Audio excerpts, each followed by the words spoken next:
Hi, I'm Carlin Borisenko. In early 2020, I was the knitting Democrat who accidentally went viral on the internet for going to a Trump rally and then left the party. I became the conservative darling, was on all the shows, traveled around the country, and then realized that conservatives were no better than Democrats. If there's one thing that I've learned, it's that both political tribes are two sides of the same coin. But it wasn't all bad. On my journey, I became obsessed with understanding the woke ideology and the culture war. I broke the story of the city of Seattle doing segregated training with its employees. How bad has this stuff become? The city of Seattle has now put out, I'm not kidding you, this is according to Dr. Carolyn Borisenko, who's an organizational psychologist. The city of Seattle asked its white employees to voluntarily spend a day off in a training about their internalized racial superiority. I broke the story that led to the first ever federal lawsuit against critical race theory in the schools. I broke the Coke Be Less White story, one of the biggest anti-woke stories of all time. It got over 30 million views. Coca-Cola's corporate headquarters even had to change their outgoing voicemail. Throughout the past few days, you may have seen inaccurate reporting on the content of our recently launched diversity, equity, and inclusion training program. I exposed the schools in Burlington, Vermont for grooming middle school children live on the internet. They called me an unwoke cult leader for that. And the Vermont Human Rights Commission slandered me publicly as being a hate channel. I even got called a hero in Breitbart for exposing that the Washington Post was writing a hit piece on Christopher Rufo. I have broken story after story after story about what's going on in the public schools, from Cambridge, Massachusetts, to autistic sex education, to the Department of Education in Michigan, literally training teachers all over the state how to groom children. I wrote a book called Actively Unwoke, the ultimate guide for fighting back against the woke insanity in your life. I host a podcast all about fighting back, and I'm downloading all of my knowledge to you on my Substack, carlin.substack.com. The world is a crazy place. We are literally surrounded by cults on all sides. On this show, we're going to do a deep dive into all aspects of the culture war, and I will show you the dark, dystopian underbellies on both sides. Here are the commitments I'll make to you. I will always tell you the truth. I will always bring you receipts. And if you stick with me, I promise you will see the world differently. Welcome to the cult. Please mount that like button for me and subscribe if you feel so inclined.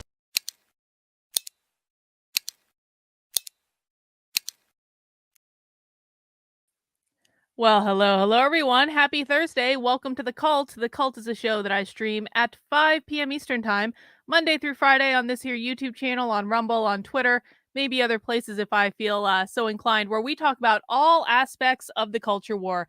Everything from the far left to the far right. There are no innocents here. There are no tribalists here. I take on both sides because, unlike some conservative shills on the internet, I don't just drink leftist tears. I drink everyone's tears. And conservative tears sometimes taste even better than those on the left. And, today is a little bit of an interesting episode for me because, there's a reason that I start the intro to this show saying that I was the knitting Democrat in 2020, because people still really do remember that story. They really do. It was almost 4 years ago.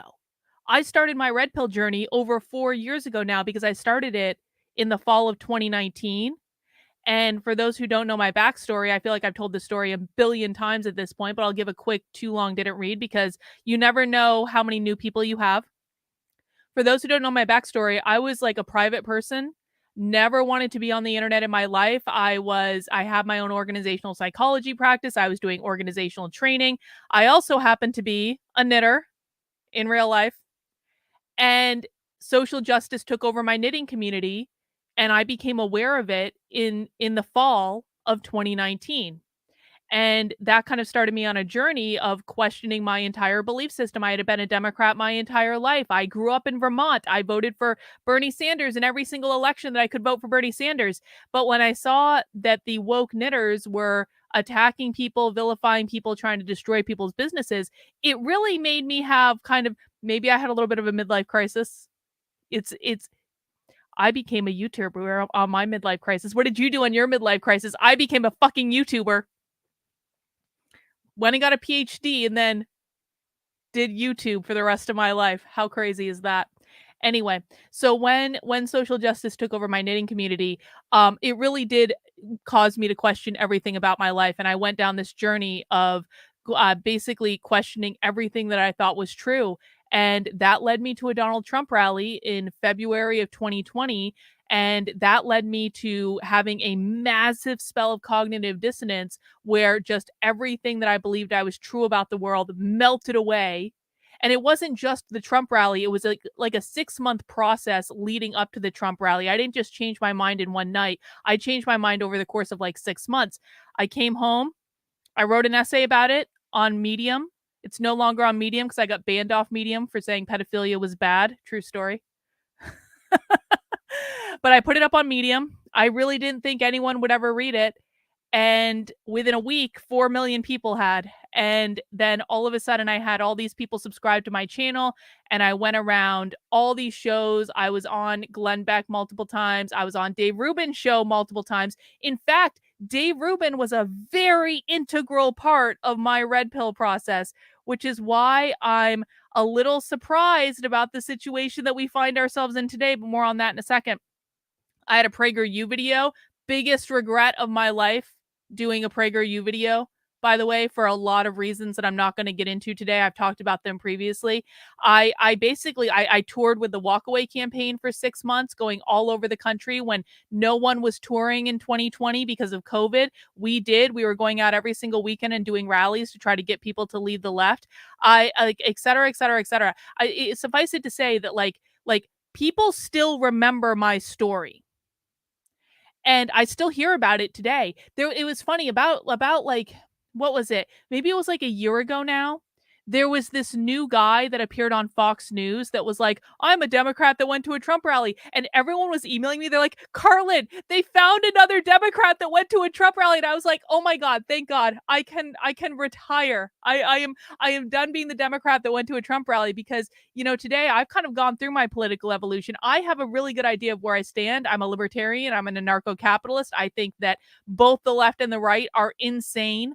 I really sincerely tried to make it work with the right, but it became clear to me in early 2021 that the Republicans were like no better than the Democrats and that the Republicans were turning back into the absolute lunatics that I remember the Republicans being in the 90s. And I'll tell you what, man, the last week and a half have just proven I have been screaming this for 2 years. You guys have no idea how much holy hell I have been put through for saying, and you can go back to my Twitter and look at the beginning of 2020, right after January 6th. I was like, the Republicans are going crazy. They're going crazy. They're going crazy. They're going crazy. Because I started seeing all of this stuff that we're really seeing now, this authoritarianism, the cancel culture. I started seeing this bubble up on the right in early 2021, and I was profoundly disturbed by it at the time. And I just started shitting on Republicans. I have made shitting on conservatives into an art form every single time they acted exactly like the left because, you know, I didn't leave the left to join another authoritarian cult on the right. That was not my intention. But during 2020, it was very different than it became in 2021 and then 2022. And now we've gone completely off the goddamn rails. And I have been raked over the coals. I've been vilified. I've been smeared. I've been doxxed. I've had my family doxxed. I've been stalked. I've been harassed. I've had multiple death threats. Every single death threat I've ever gotten has been from conservatives. I've been massively defamed online. I have filed police reports, not only in multiple states, but in multiple countries from the shit that the conservative right has put me through. And I say all that because I'm finally feeling right now like I'm getting a little bit of vindication for the last. I didn't expect to get emotional. I'm getting a little bit of vindication for the last for 2 years of hell. 2 years of hell. I have no other way to say it. My life really, really sucked for about 2 years. And people know this that have been on my channel a while. You saw the videos of me crying, saying I'm quitting, I'm done, like fuck this. I got clinically depressed for a really long time. Like it was really bad. I didn't expect to talk about all that. But I look back now, where things are now, and things that I've seen in the last, week and a half, ever since all of this started in Israel and Palestine. And we've seen so many people on the right lose their fucking minds. Like, so many people who people thought were good, who they thought that they were principled, have just thrown those principles right out the window. And so I feel like I feel vindicated to a very great extent that I never we're just gonna make it about me for a second. I'm sorry. I didn't expect to do this. I'm monologuing right now, okay? Just chill. When I made the decision to do this YouTube content thing, there was one commitment that I made to myself. I said, I'm not I I want this journey to be documentation of an authentic human experience. That was very important to me because I feel like so many people on the internet are just facades. They're not real. Like, it's all a show. It's all a brand. It's all to sell a product. It's all to make money. It's not to have authentic discussions about the human experience and what it's like to grow and what it's like to evolve and what it's like to push outside your comfort zone and how hard that is. And one of the reasons I always documented how hard it was, like how like when I was upset, when I was clinically depressed, when I wanted to quit, when I was in really dark places, I thought that it was important to document because at some point someone else was going to be going through that too. And I know, I've seen things in the last, I think a lot of people have been going through this in the last 6 months. See, I'm always ahead of everything. And I don't always say that as a good thing. It's not necessarily a good thing to be ahead of things, but the journey that I started 2 years ago in waking up to what the conservative right was is a journey that I've seen a lot of people going through in the last 6 months. And a lot of people have had similar experiences that I've had. And I really wish I had heard about those experiences because I thought I was the only one. And it was really upsetting for a long time because I thought it was a me thing, and now I know it's not a me thing. This is just how it goes, and many people have been through what I've been through, and I want people to know that are coming up, that are doing this, that want to stay true to themselves. This is just the shit that you have to go through. It's not about you. This is just the game that you're fucking playing. I wish I had known that 2 years ago. 3 years ago now, I guess. Anyway, when I woke up, a lot of people ran in. Thank you for the super chat. I think now is a good chance to say thank you for all. Thank you. Anyway, when I woke up and my article went viral on the internet, there were so many people, and even years after I woke up, there have been so many people that have called me a grifter, have called me a fraud, have said that I was lying, have said that I was just jumping from political party to use them to make money and to build a brand and all this stuff. And by the way, guys, just PS, if you really want to make money and grift online, you don't become a libertarian. It's the stupidest idea I've ever heard in my life. There are no libertarian grifters, because you can't make money being you cannot make money on a brand of being a libertarian. I promise you, it is not fucking possible. But I didn't understand why. I didn't understand why. And this was especially true when I first woke up and I had people calling me a Russian bot and saying it was all, and because again, I had no idea about this world. This was not a world that I was a part of at all. Everything was new to me. The people were new to me, people that were big internet celebrities I had never heard of before because this was not a world that I lived in. I didn't live on YouTube. I didn't live on Twitter. I was doing other stuff. And so when all of a sudden people were like, you're a fraud, you're a grifter, you're not, your story's bullshit, blah, blah, blah. I mean, I've had so many people say that my journey was bullshit. And I'm like, I lived this, motherfucker. I know it's not bullshit. I know exactly what happened. I have, and this is why, like, people are like, have sometimes ragged on me for like tweeting so much. You know why I tweeted so much? To document every single part of my journey so that when idiots on the internet later came and said, "You're a big faker," I can be like, "Oh, yeah, go back in my tweets 8 months ago," because I was saying the same thing then. I didn't understand at the time why that was happening because I was the type of person that would, I mean, it's ironic because, like, I was so naive in so many respects because I always wanted to give people the benefit of the doubt until they gave me a reason not to, right? So my default used to be giving people the benefit of the doubt and, like, believing people and trusting that people were good people. I really, that used to be my default, not my default anymore, I'll tell you that. Um But I wanted to believe in, like, the goodness of people, and I do believe there are a lot of good people. I don't think that people are fundamentally bad. I think that people can be pushed to do evil things. There are evil people in the world, but it it's a I did not understand that the space that I was playing in was playing by different rules than, like, normal people do. And so I didn't understand why people were calling me a fake when I was like, "I have, like, all the receipts for everything, like, how could this possibly be fake? I have receipts for everything," right? Now I understand. Now, almost 4 years later, I understand because we've seen a lot of people show their true colors, and they show their true colors for a lot of reasons. They show you their true colors for money. A lot of the things you see on the internet are just designed to make money, that's it. It's designed to appeal to the latest thing, whatever is pissing people off at the time, and they will go right to it. What and taking and take like, I'll tell you what, in 2020, it was made very clear to me what the talking points were. And if I deviated from those talking points, it was made very clear to me that I deviated from the talking points.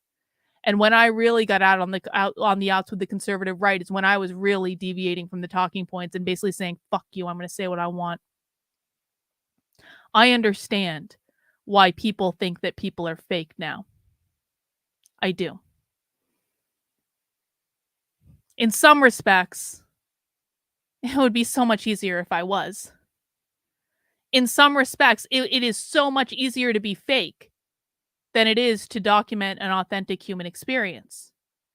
Because to be fake is to go to the popular thing. To be fake is to go and just say the things that are going to get you the most clicks. Just say the beautiful talking points that everyone wants to hear. Just say those catchphrases that people are dying for. Call people patriots, 1776 motherfucker, MAGA, MAGA, MAGA, MAGA, MAGA, Trump, Trump, Trump, Trump, Trump. You think I couldn't have done that all day long? Of course I could have. I kept telling people, like, if I was really a grifter, I would be making Trump videos all day, every day, and I never would have stopped. So much easier to be fake because you know exactly where you need to go. Anytime I take a position on something, I have to think about where my principles are, not what the popular thing is. And there have been so many times where I've taken stands on things and have said things that were really unpopular at the time, but that turned out to be true. Let me give you a couple examples of things that I said that were really unpopular at the time. I was one of the very first people on the internet to talk about the fact that when the woke left was talking about whiteness or white supremacy, they were not talking about skin color. They were talking about capitalism, private property, who owns the power structure. I was talking about that in early 2021. I got vilified and raked over the coals and really targeted by really bad white identitarians for almost a month for that. That was the worst cancellation experience of my life. Thousands of people. Thousands. I cannot even tell you the misery of that experience. But you know what? I turned out to be right. And we've seen that. We see that every single week on Socialism Saturday, where they talk about whiteness and capitalism interchangeably. I was right. I stuck to my guns, and it turned out to be the exact truth. And people see that now. I was one of the very first people when Ron DeSantis started his war with Disney, I was one of the very first people to speak up and say, Ron DeSantis is acting like an authoritarian statist and he's infringing on free speech and he's going to lose. Again, you can go back and watch the live streams. I was vilified for this. How dare you impugn the integrity of Ron DeSantis? Well, guess what? I was right. And now people see that. The minute that the Roe v. Wade draft decision was released, the minute that I found out that draft decision was released, this is last year, I said, the Republicans just lost the midterms. This is goddamn stupid. They walked into a trap that the left set for them because the left is now going to raise record money off of this, and there's nothing that Republicans can do about it. Kiss the midterms goodbye. I said that in May of last year. You can go back and see the tweets and see the videos I did at the time, screaming at Republicans, like, how dare you let this happen? You just handed everything to the left. Vilified, raked over the coals. Hey, she doesn't know. She's talking about she is mentally ill. She is insane. How dare she even weigh in on this? She is so stupid. Guess what? On election night, who turned out to be right? I did. I was one of like 3 people who put that stake in the ground at the time. And I turned out to be right. The Republicans massively effed themselves. And will for the foreseeable future as well, because they still haven't given up on this, even though, guess who takes my position today? Guess who today is parroting what I said in May of 2022? Donald Trump. Donald Trump today holds the position that I was one of the very first people to say. I got vilified for it, and guess what? When conservatives vilify you and lie about you and smear you and dox you because they're pissed off that you're not using their talking points, and eventually you end up being proven right, you don't get an apology. You don't get a retraction. You don't get a mea culpa. You don't get any of those things. I take my I told you so's because I feel as though I have earned my I told you so's. But will it ever be acknowledged publicly? No. I'll just be the crazy person. You know. Anyway. Coming back to the topic of the stream today. Dave Rubin was an integral part of me waking up.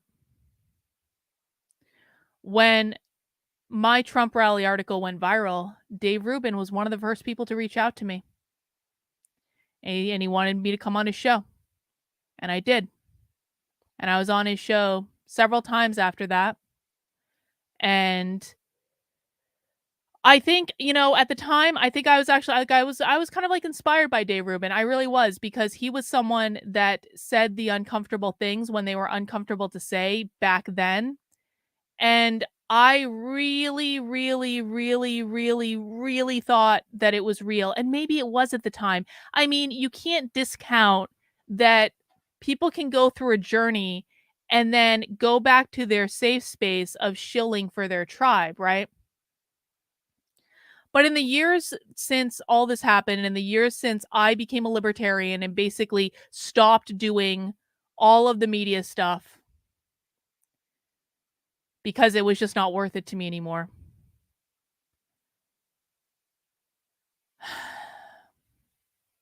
Dave Rubin changed. And don't think I wasn't paying attention to this.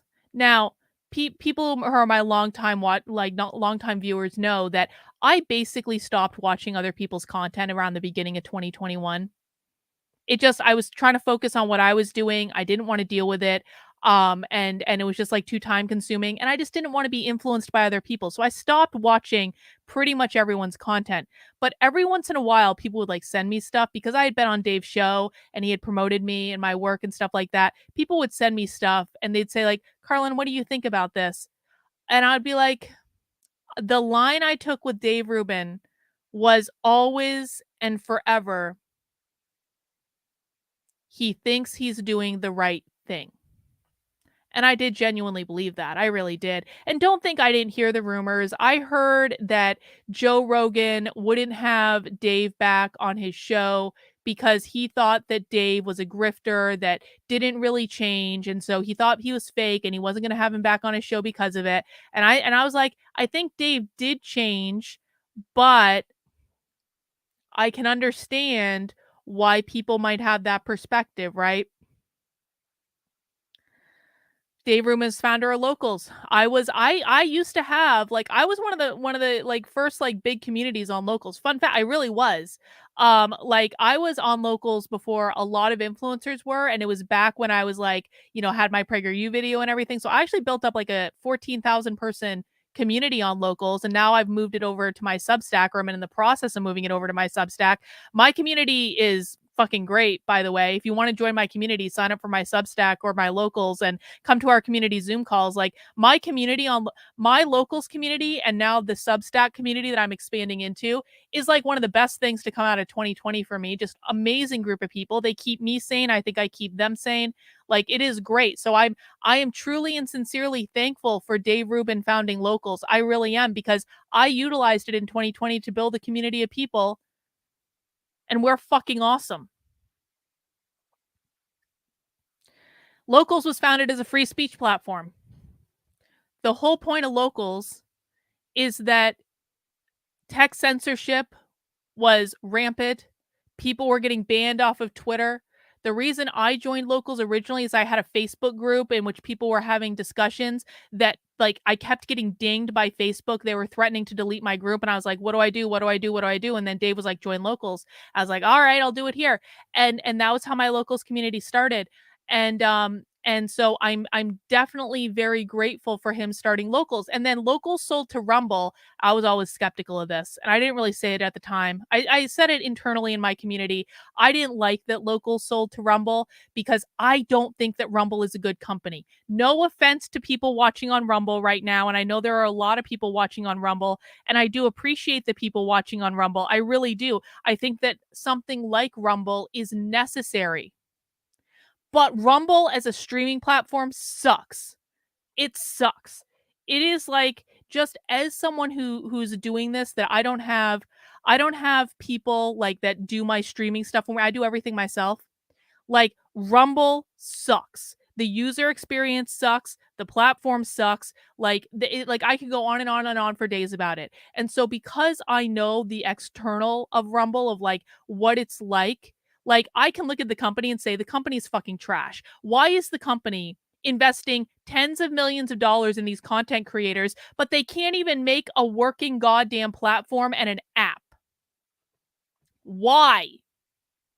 Like, it made no sense to me. So when Dave sold Locals to Rumble, I was like, I was not happy about it. Because again, like, I'm an organizational psychologist, man. I know enough to know how to like assess like if a company's going to be solid or not. And as soon as that happened, I was like, I don't like the future of this. And that's when I started moving to Substack. Now, today in my community, you can sign up for my Substack, you can sign up for my Locals, you can sign up for Patreon, Twitter, whatever. But like, whatever's most convenient. And if people want to sign up for Locals, that's fine. I'm not going to say don't, because there's still a lot of value in my Locals community. But I started moving to Substack almost the minute that it happened, because I could identify this is not going to go well. And yeah, it hasn't. Locals basically stopped developing. Locals had promised their community, their creators, all these features. I used to have monthly calls with Locals where they're like, we're going to do this, that, and the other thing. You're going to get this, this, and this. And like, they promised us all this stuff. I mean, I don't know if they still have these calls with their creators, but they certainly stopped them with me at some point. Like, you're going to get all this stuff. And it never happened, because as soon as Locals sold to Rumble, they stopped developing the platform, which I knew was going to happen, which is why I started moving over to Substack. Substack, fucking awesome. I love Substack. Substack, I cannot recommend it enough for content creators. It's just a side note. I cannot recommend it enough for content creators. It's easy to use. The team is amazing. I like it so much that I actually bought what did they do? like an investment thing. So I actually own a part of Substack because I believe in Substack so much. You can do written stuff, you can do podcasts, you can do video. It's all for free. It just works. I trust them. They're not censoring people. I think it's just such a great platform. And so that's why I chose to make that my content hub when I was pretty sure that Locals was going to start to shit the bed. But even then, even after all that, even after Dave Rubin sold out to Rumble for reasons past my understanding, maybe he was just sick of it. He didn't want to do it anymore. Fine, I can kind of understand that. I always said he thinks he's doing the right thing. When Dave Rubin decided to support statist authoritarian Ron DeSantis because Ron DeSantis was the great freer of Florida, I said, I think he thinks he's doing the right thing. And I really do believe that. There are people who support Ron DeSantis. I look at someone like Chris Rufo, who I just have nothing but respect and admiration for. Rufo and what Rufo has done is incredible. I do not agree with his decision to support Ron DeSantis, but he's allowed to do that. Dave Rubin is allowed to support Ron DeSantis. There are good people who I vehemently disagree with that are supporting Ron DeSantis, but it was like, even when Dave did that, I was like, he thinks he's doing the right thing. Okay, fine. People are allowed to do that. In the last week and a half, Dave Rubin has lost his fucking mind. And it really seems as though he's sold out every single value he claimed to have. You know, Dave Rubin wrote a book called Don't Burn This Book. And I read the book because we read it as a book club in my locals. Dave came and talked to my locals at the time. The book was all about how we can have conversations, why we shouldn't be censoring people, why cancel culture is bad, why we shouldn't be doing all these things. I think he actually wrote a second version of the book too, didn't he? I never read it. If I'm honest, I didn't find the first one like that compelling. But you know, there are good aspects to it. I'm not going to shit on it or anything, but it was just like, eh. So this was his thing. He was the free speech guy. He toured around college campuses with Jordan Peterson. For God knows how long did Dave Rubin tour with Jordan Peterson all over the place, all over the country, all over the world, giving these talks about free speech, free speech, free speech, free speech, free speech, free speech, free speech, free speech.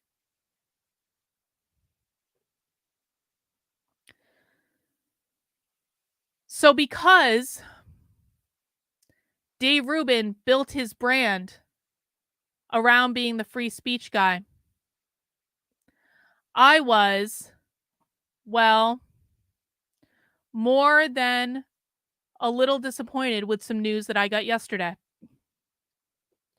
Armani, thank you for the super chat. Dave is the same man who supports conservatives dragging the LGBT himself included, but suddenly is questioning Israel that inspires his ire. It's insane. I have never seen Dave Rubin so passionate about something in the entire time that I've been paying attention to Dave Rubin as he is about Israel. Dave Rubin has, in the 4 years that I've been in this game, almost 4 years, in that time, Dave Rubin has never tweeted about something the amount that he's tweeting about Israel. He has never been as passionate about any topic as he was about Israel. I remember, you guys, let's go back on a journey to when the fuck was this? May, I think it was in May of 2022. Yes, it was May of 2022. When me and 24 people in my community exposed the Burlington, Vermont school district for literally grooming middle school children live on the internet. And we had it all documented on video.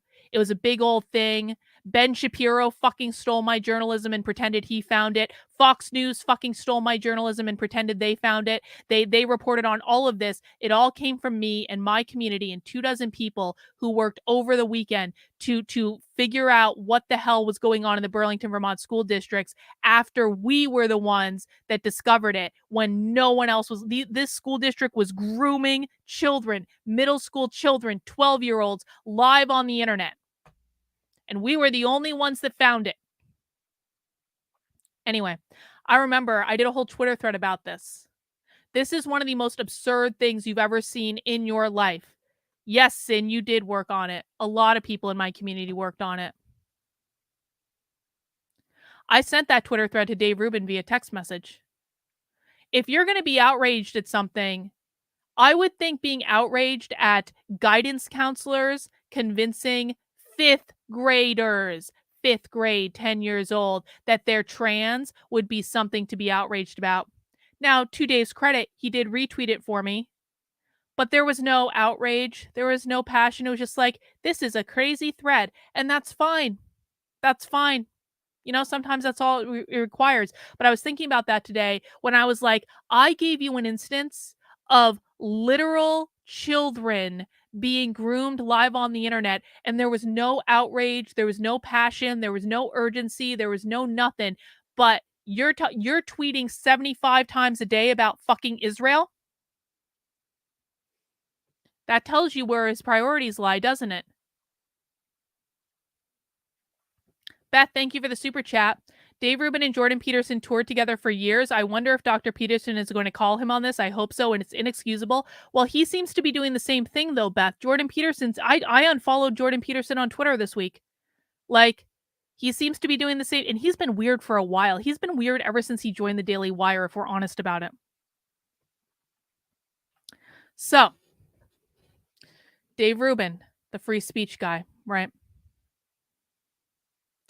Well, some information came to light yesterday, and I am sure that Dave Rubin, who literally built his brand on being the free speech guy,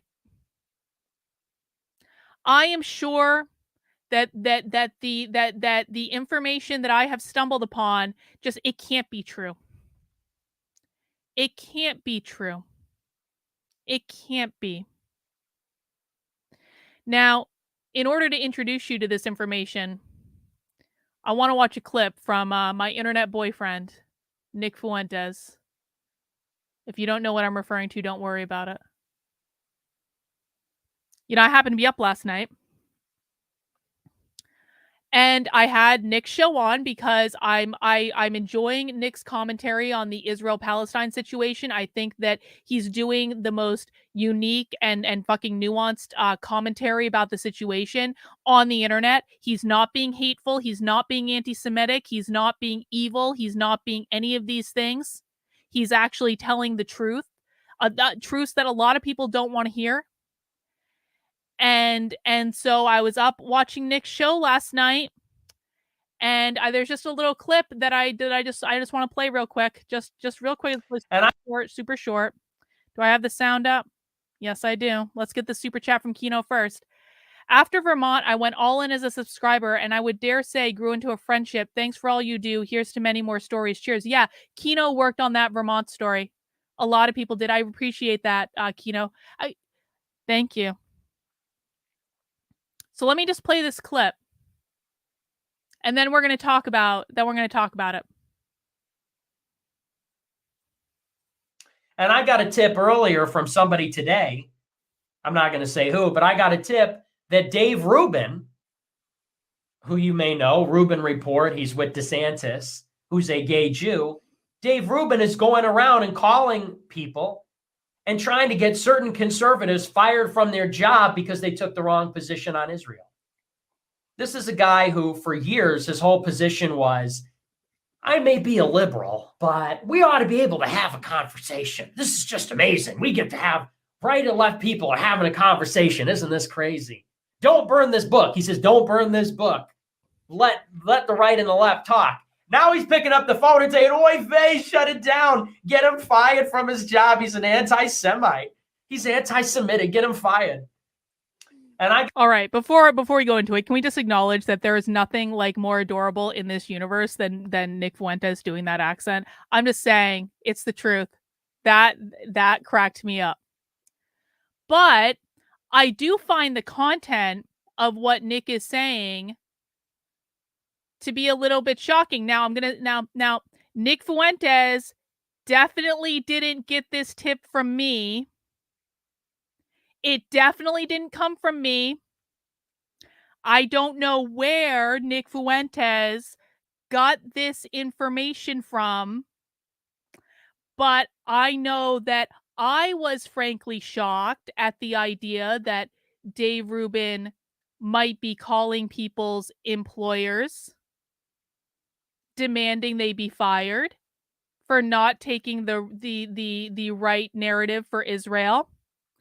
And apparently, someone, and it definitely wasn't me, relayed that information to Nick Fuentes, who very responsibly refused to name who he got it from on his show last night. And it definitely, absolutely was not me in any way, because I would never rob the cradle like that, Kino. I don't know what you're talking about. I would never do such a thing. And just because Nick Fuentes said that on his show, it doesn't mean that our free speech champion, Dave Rubin, actually did it. We have to acknowledge it. Sometimes Nick Fuentes can be a little bit of a handful. Sometimes, maybe he's just stirring the pot. Sometimes that's true. And I definitely was not clued in to something going on when Cassandra Fairbanks tweeted this yesterday. The same people who do podcasts and write books about how censorship and cancel culture are bad are actively trying to get people fired for stepping out of line on Israel. And then we definitely didn't go into the comments to see that some people in the comments were insinuating that maybe the guy who wrote "Don't Burn This Book," maybe Cassandra is referencing the same person that I absolutely did not clue Nick Fuentes into about this situation. Because it obviously didn't come from me. I definitely didn't hear about this from any. I'm just trolling around the internet looking for woke stuff, man. I don't talk to anyone. Who would talk to me and tell me that Dave Rubin called their boss to demand that they be fired because they were saying things that Dave Rubin didn't like? He would never do that. He is a free speech champion, after all. He is the most free speech of all free speech champions on the internet. And just because Dave Rubin on October 12th celebrated the idea that France was going to ban a pro-Palestine protest, celebrating this as a positive thing for Western values, celebrating the censorship of speech that he does not like in another country, perhaps Dave wants us to start banning protests in New Hampshire. I was going to say New Hampshire. I treat New Hampshire as though it's its own country. Perhaps Dave's vision for the conservative future of America that is going to be championed by Ron DeSantis is that we are going to ban protests that we disagree with. Of course, he would never do that because he is the free speech champion of the internet. And of course, just because Dave has been tweeting belligerently for days, calling people who disagree with him complete fucking idiots, not 99% fucking idiots, total and complete fucking idiots, like AOC level fucking idiots. This is in reference to Kim Iverson, who has actually been doing also really nuanced and amazing commentary, and I recommend everyone follow Kim. I think that should happen because Kim, unlike the free speech champion Dave Rubin, has actually gone to Palestine and done her own investigation and has been presenting a rather nuanced perspective about what Israel has done to Palestine, which, we've talked about on this channel. And again, I have to qualify everything now because Nick Fuentes is my internet boyfriend now. And so I have to say everything every single time that I don't support a lot of the things that guy says. I don't support Hamas. I don't support Palestine. I don't support Israel. I'm not on anyone's team. The only team I'm on is anti-war and anti-genocide. I am anti-Israeli genocide. I am anti-Jewish genocide, which are basically the same thing, but okay, we have to enumerate everything now because that's the way the world works. I'm also anti-Palestinian genocide. I don't know when it became so controversial to be anti-genocide. I just don't fucking get it. But Kim Iverson has been doing a great job covering this, really nuanced perspective. And Dave Rubin, champion of free speech on the internet, the best argument that he has is she is a complete fucking idiot, not 99% fucking idiot, total and complete fucking idiot, like AOC level fucking idiot.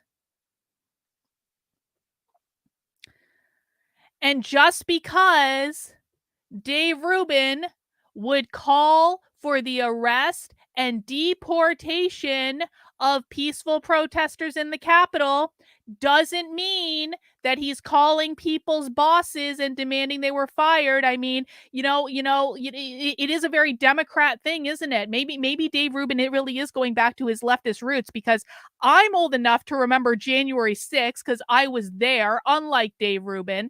I'm old enough to remember what happened to people on January 6th because I got interviewed by the FBI and then fucking audited just for being there. And thank God I didn't actually go in the building that day, because if I had gone in the building that day, like these people went in the building that day, I would have been arrested. And we all know that. And I don't think that was fair. I don't think it was fair for the people on January 6th to get arrested, most of whom were in the building in between the velvet ropes, following the rules, not being disruptive, not stealing things, not breaking things, not doing anything bad, literally just walking through an open door.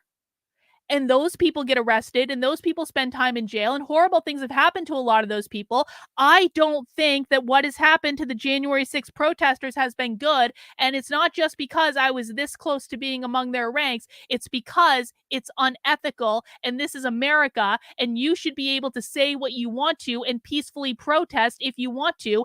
And that right doesn't just extend to me. It also extends to people I disagree with. Like, well, actually, I don't know that I do disagree with people protesting the war, which some could argue that these are anti-war protesters, if anything else, because guess what? It's not the pro-Palestine side that is calling for war. I hope people understand this. Earlier today on this channel, we watched a live socialist presentation from Haymarket Books about Palestine, about Gaza. They're calling for a ceasefire. They're calling for peace. The far left, these are far leftists. These are socialists. We are literally looking at socialists and communists right now. That's who's in that crowd. They're the ones calling for peace. They're the ones calling for a ceasefire. It's people that are pro-Israel like Dave Rubin and Ben Shapiro that are calling for war and genocide, while the pro-Palestinian protesters, far left as they may be, are the ones that are calling for peace. So if I'm truly anti-war and anti-genocide, as I have claimed to be and have been for my entire life, I was going to anti-war protests on the Boston Common after we invaded Iraq. I remember what it was like to be spit on by conservatives. I remember what it was like to be called a traitor by conservatives. I remember what it was like to be told you're either with us or against us. I didn't just turn anti-war overnight. I've been anti-war my entire fucking life. And so if people are peacefully protesting, demanding a ceasefire, we need to put the left-right bullshit aside for 1 second and say that a lot more innocent people are going to die if there's not a ceasefire than if there was. But Dave Rubin, free speech champion of the fucking internet, is calling for the arrest and deportation of peaceful protesters in the United States Capitol.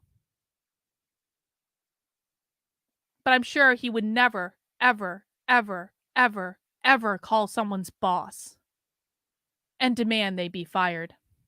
I'm sure the fact that Cassandra McDonald, I still always think of her as Cassandra Fairbanks. I'm sure the fact that Cassandra McDonald tweeted out yesterday, the same people who produce podcasts and write books about how censorship and cancel culture is bad are actively trying to get people fired for stepping out of line on Israel. I'm sure that has nothing to do with anything that Dave Rubin has done. I'm sure that is just impossible, given his other statements of saying maybe the West has a chance in response to France banning free speech when it comes to pro-Palestinian protests, in response to him calling Kim Iverson a complete fucking idiot, not a 99% fucking idiot, a total and complete fucking idiot, like AOC level fucking idiot, because Kim Iverson had the nerve to disagree with him. I'm sure that the person saying that peaceful protesters in the U.S. Capitol should be arrested and deported, as though that's never going to be used on conservatives. Oh, wait, it already was. It already was on January 6th.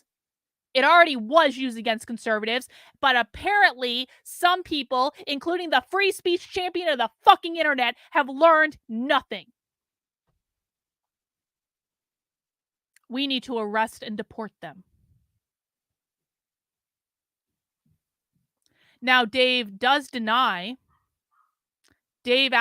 denies that this clip from Nick Fuentes, who absolutely did not get this tip from me. I don't know. Nick Fuentes is a very smart boy, has a lot of contacts. Definitely, absolutely did not get this tip from me. But when I posted it on the internet, Dave did respond, and he says, this is an absolute lie. Let me make this a little bit bigger. He said, this is a 100% absolute lie, and I'm sure we all believe him, because it's not as though Dave Rubin has a track record in the last week of, well, being less than supportive of everyone's right to free speech.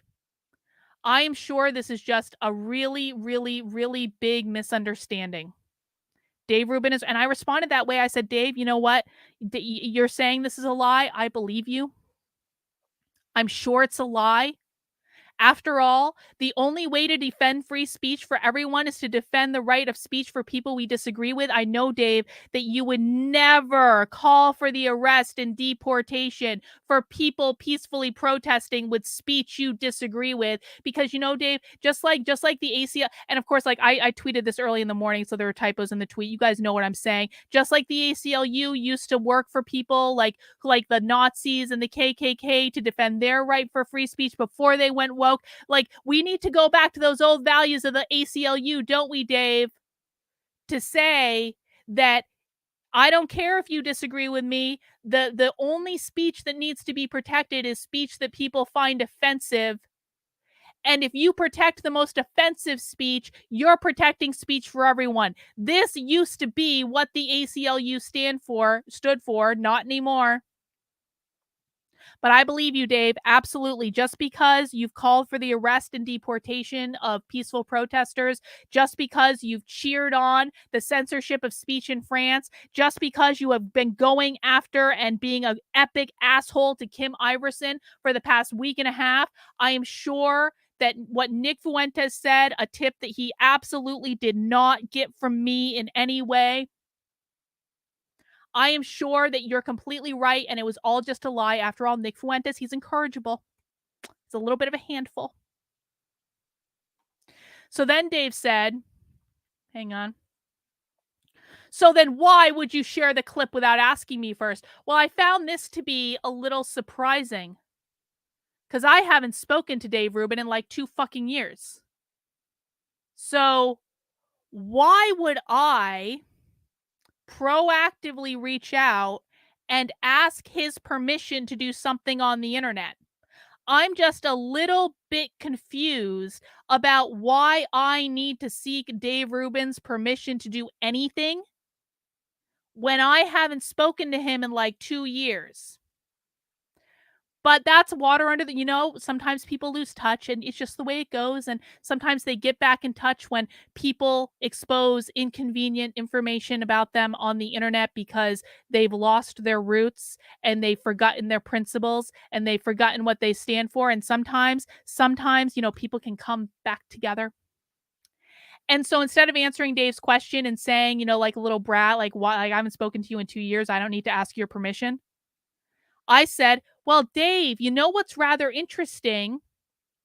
You unfollowed me last week for reminding you that maybe we shouldn't be calling for the censorship of speech we don't agree with. And Dave Rubin said, I unfollowed you weeks ago because you are constantly fighting with people and I didn't need to see that. Done here.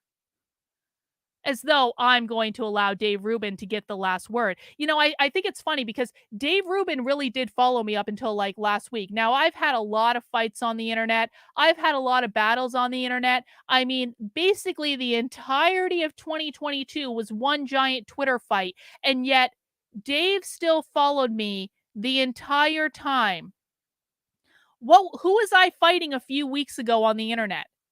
Does anyone want to take a guess about who I was fighting with a few weeks ago on the internet? That would be socialists. Because what I was working on from a month and a half ago up until like a week and a half ago was a derivative of going undercover at the socialism conference. So the people who I was fighting with a few weeks ago when Dave Rubin claims to have unfollowed me were literal, radical, revolutionary socialists. Why would Dave Rubin, conservative champion of free speech, have an issue with me fighting with radical, revolutionary socialists? Why would, by the way, I don't recall Dave Rubin sharing any of the clips from the socialism conference. I don't recall Dave Rubin sharing my undercover work exposing the Marxist president of the American Library Association for saying that she wants libraries to be a site of Marxist organizing. I don't recall Dave Rubin exposing Jesse Hagopian, who I got on tape, who is a socialist high school teacher who is actively right now working with teachers in Florida to teach banned concepts in Florida. I don't recall Dave tweeting that or sharing that. Now, Dave claimed that he was going to send that information to Ron DeSantis.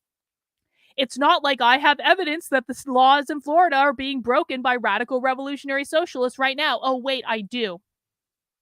And a few weeks ago, when Dave Rubin claimed he unfollowed me, this is what was being talked about. It was that socialists, radical revolutionary socialists, are working with teachers in Florida right now to teach concepts in high school that Ron DeSantis banned by state law. And I have them on tape talking about it. And I gave it to him and he didn't do shit with it. But he claims that's when he unfollowed me on Twitter. Why on earth? Why on earth would Dave Rubin, conservative Ron DeSantis supporter, champion of free speech, unfollow me on Twitter for sharing secret undercover recordings of radical revolutionary socialists discussing how they're teaching banned concepts in Florida? Why would he deem that to be a bad thing? Because that's not when Dave Rubin unfollowed me. That's not when Dave Rubin unfollowed me at all. Dave Rubin unfollowed me for this. I responded to him. I said, "Oh, Rubin Report, you've known me long enough that I think you know I'm not stupid. Anyone who has watched my content in the last couple of years knows that I'm like 3 steps ahead of every single woke leftist that tries to undercut me. I know exactly the games they're going to fucking play, and I'm 3 steps ahead of them every single time. Did you really think I didn't check to see if you were following me before I sent this tweet? What tweet am I referring to? Well, when on October 12th, Dave tweeted, maybe the West has a chance, in response to France banning pro-Palestine protests. Chicks on the right responded, No, let them protest. Let everyone see them. Expose them. Dave responded, they're calling for a genocide explicitly. What's left to expose? Now, I rarely responded to Dave's Twitter because there was no real reason for me to. Dave hasn't supported my work in years. Dave hasn't shared my work in years. Like, I was still following him and I would see him pop up in my feed every once in a while, but there was no reason for me to, like, I am like about 3 years ahead of where Dave Rubin is on this stuff right now. It's like, for me to follow Dave Rubin's Twitter, no offense, Dave, you're the free speech champion of the internet, but for me to follow Dave Rubin's Twitter at this point, it's like I have to dumb down my master's degree level understanding of what the left is doing to like 5th fucking grade, and it's painful to me and I don't want to do it. So I haven't really been following what he's been saying. I haven't really been interacting with him, but I saw this come up and I was like, what are you doing? And you know what? You can forgive someone for like having a momentary lapse of judgment. I think most of us have momentary lapses of judgment, right? Where like we get passionate about something, and obviously Dave is extremely passionate about Israel. I've never seen Dave Rubin more passionate about anything in the history of the goddamn internet as he is passionate about Israel. One might question why that is. Why is Dave Rubin more passionate about Israel than he is about what's going on in America? I'll let Nick Fuentes answer that later. Anyway, so I saw this and I said, you know, maybe we give Dave the benefit of the doubt. Maybe, you know, just gently remind him. Because contrary to popular belief, I actually can be diplomatic when I want to. Maybe we just do a gentle reminder. And before I tweeted this, and I really thought about the wording on this, I was like, I'm not going to go in hot. I'm just going to be chill. I checked to see if Dave Rubin was still following me before this because I thought that he might unfollow me after this. And I was like, I just want to make sure. And yes, when I tweeted this, Dave Rubin was still following me. So then I said, either you believe in free speech or you don't. No one is required to watch, participate, or agree. Principles only mean something when you stand by them when they're inconvenient. That was all I said. Didn't say anything else. You can go back and check Twitter. I don't delete things. So you can go back and see. I checked the next day, and Dave Rubin unfollowed me from that tweet. But I'm sure he would never do such a thing because he is the free speech champion of the internet. So when we hear Nick Fuentes say, and let's just listen to this again, because again, the accent at the end, I die. I do. Let's just listen again. I got a tip earlier from somebody today. I'm not going to say who, but I got a tip that Dave Rubin, who you may know, Rubin Report, he's with DeSantis, who's a gay Jew. Dave Rubin is going around and calling people and trying to get certain conservatives fired from their job because they took the wrong position on Israel. This is a guy who, for years, his whole position was, I may be a liberal, but we ought to be able to have a conversation. This is just amazing. We get to have right and left people are having a conversation. Isn't this crazy? Don't burn this book. He says, don't burn this book. Let the right and the left talk. Now he's picking up the phone and saying, oy vey, shut it down. Get him fired from his job. He's an anti-Semite. He's anti-Semitic. Get him fired. And I got a tip earlier. Oh, come on. Totally worth it. Totally worth it. But I'm sure that tip that definitely didn't come from me about Dave Rubin calling people, demanding that their jobs fire him for blah, blah, blah. I am sure that tip that definitely didn't come from me about Dave Rubin calling people's bosses and demanding they be fired. I'm sure it was just all made up.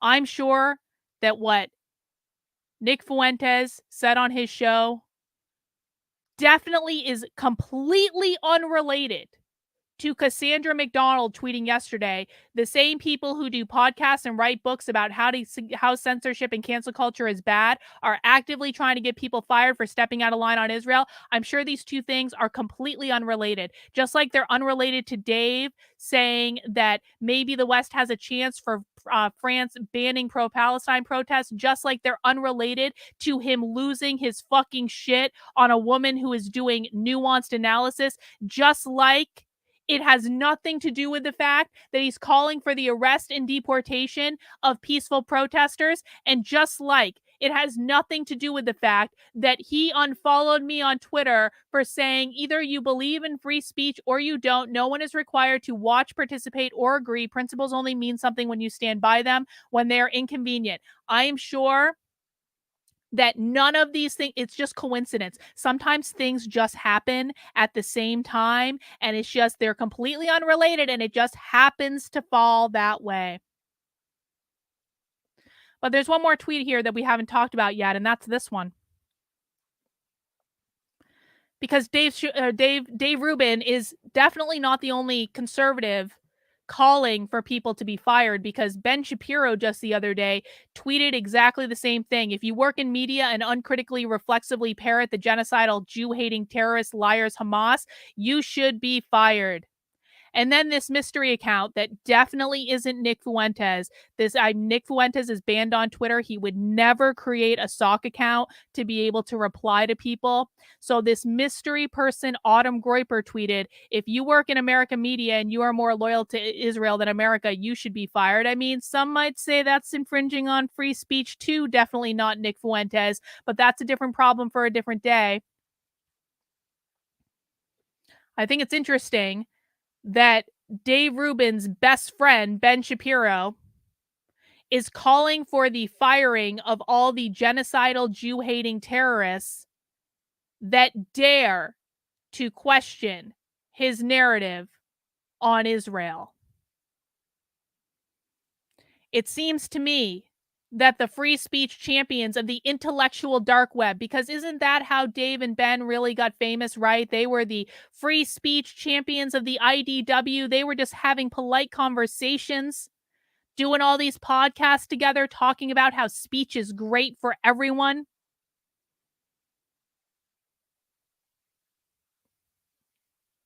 I'm sure that all these things are just completely unrelated. So, with all that said, I thought we could do an activity for the rest of this stream. And I want to leave it up to you guys about which one we watch. And so let me put a poll in the chat. Hang on. I'm gonna give you your options.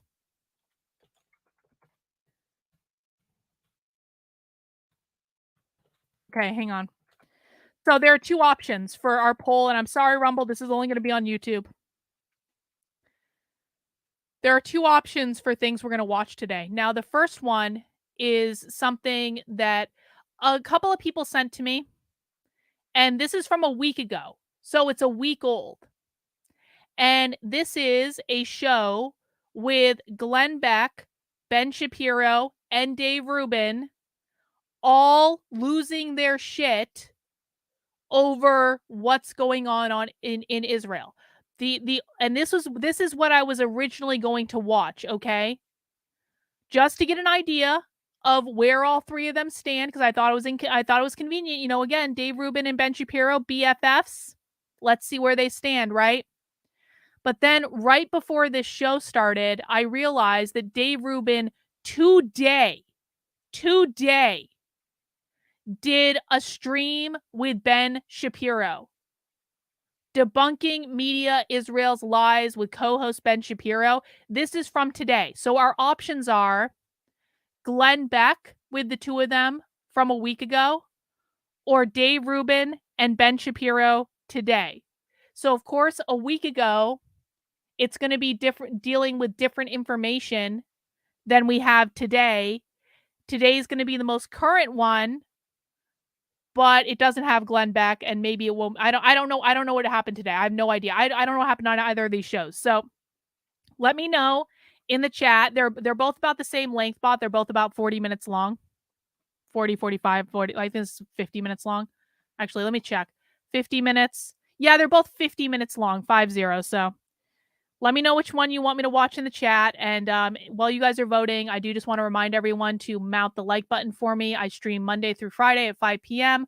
on this channel. Tomorrow, we're doing happy hour. Happy hours on Friday is when we watch a woke training from start to finish, and I get some beers and we talk about it. So I hope you will be, I hope you join me for that. It's always a fun time. Of course, we do Socialism Saturday on Saturdays at 6 p.m. And just a reminder, while we're doing this, please make sure you are subscribing to my Substack, which is KARLYN, carlin.substack.com.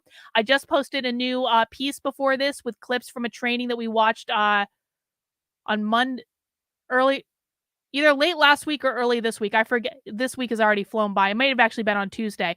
Anyway, it's clips about showing that whiteness is not about skin color. It's about capitalism. This is a special hat tip to the Groypers, because I got into a fight with the Groypers on Twitter over this, where they were telling me that whiteness was about skin color. And I was like, no, you don't understand. It's about capitalism. Well, I have proof that it's about capitalism and private property. You can see that now on the Substack. This is also good for people to know, because again, I was one of the first people screaming about this in 2021. No one believed me. Well, guess what? People are starting to believe me now. So last call for the poll. 5, 4, 3, 2, 1. And it looks like 72% of you want to watch today's show. So we're going to watch today's show. I'm sorry for anyone that wants to watch the one from a week ago. But let's tune in and let's see what the free speech of the champions of the internet have to say. We're going to be watching Dave Rubin's show today with Ben Shapiro, debunking media's Israel lies. I haven't watched Dave Rubin I don't think I've watched him since early 2021. So what is this? 2.5, almost 3 years, 2.5 years. This will be interesting. All right, guys, let's get this party started. Minutes or so is an old friend who, I cannot believe it, my guys just told me, has not been on the show since July of 21, so over 2 years ago, which is just nuts. Ben Shapiro, a man who needs no introduction. Welcome to the Rubin Report. Thanks for having me. Ben, I wish we were talking under better circumstances. Obviously, we chat now and again about world events offline. But before we dive into any of the craziness, the insurrection yesterday, the lies of the New York Times and MSNBC, and we can obviously talk about some of just sort of the general demon-like barbarity and all of that.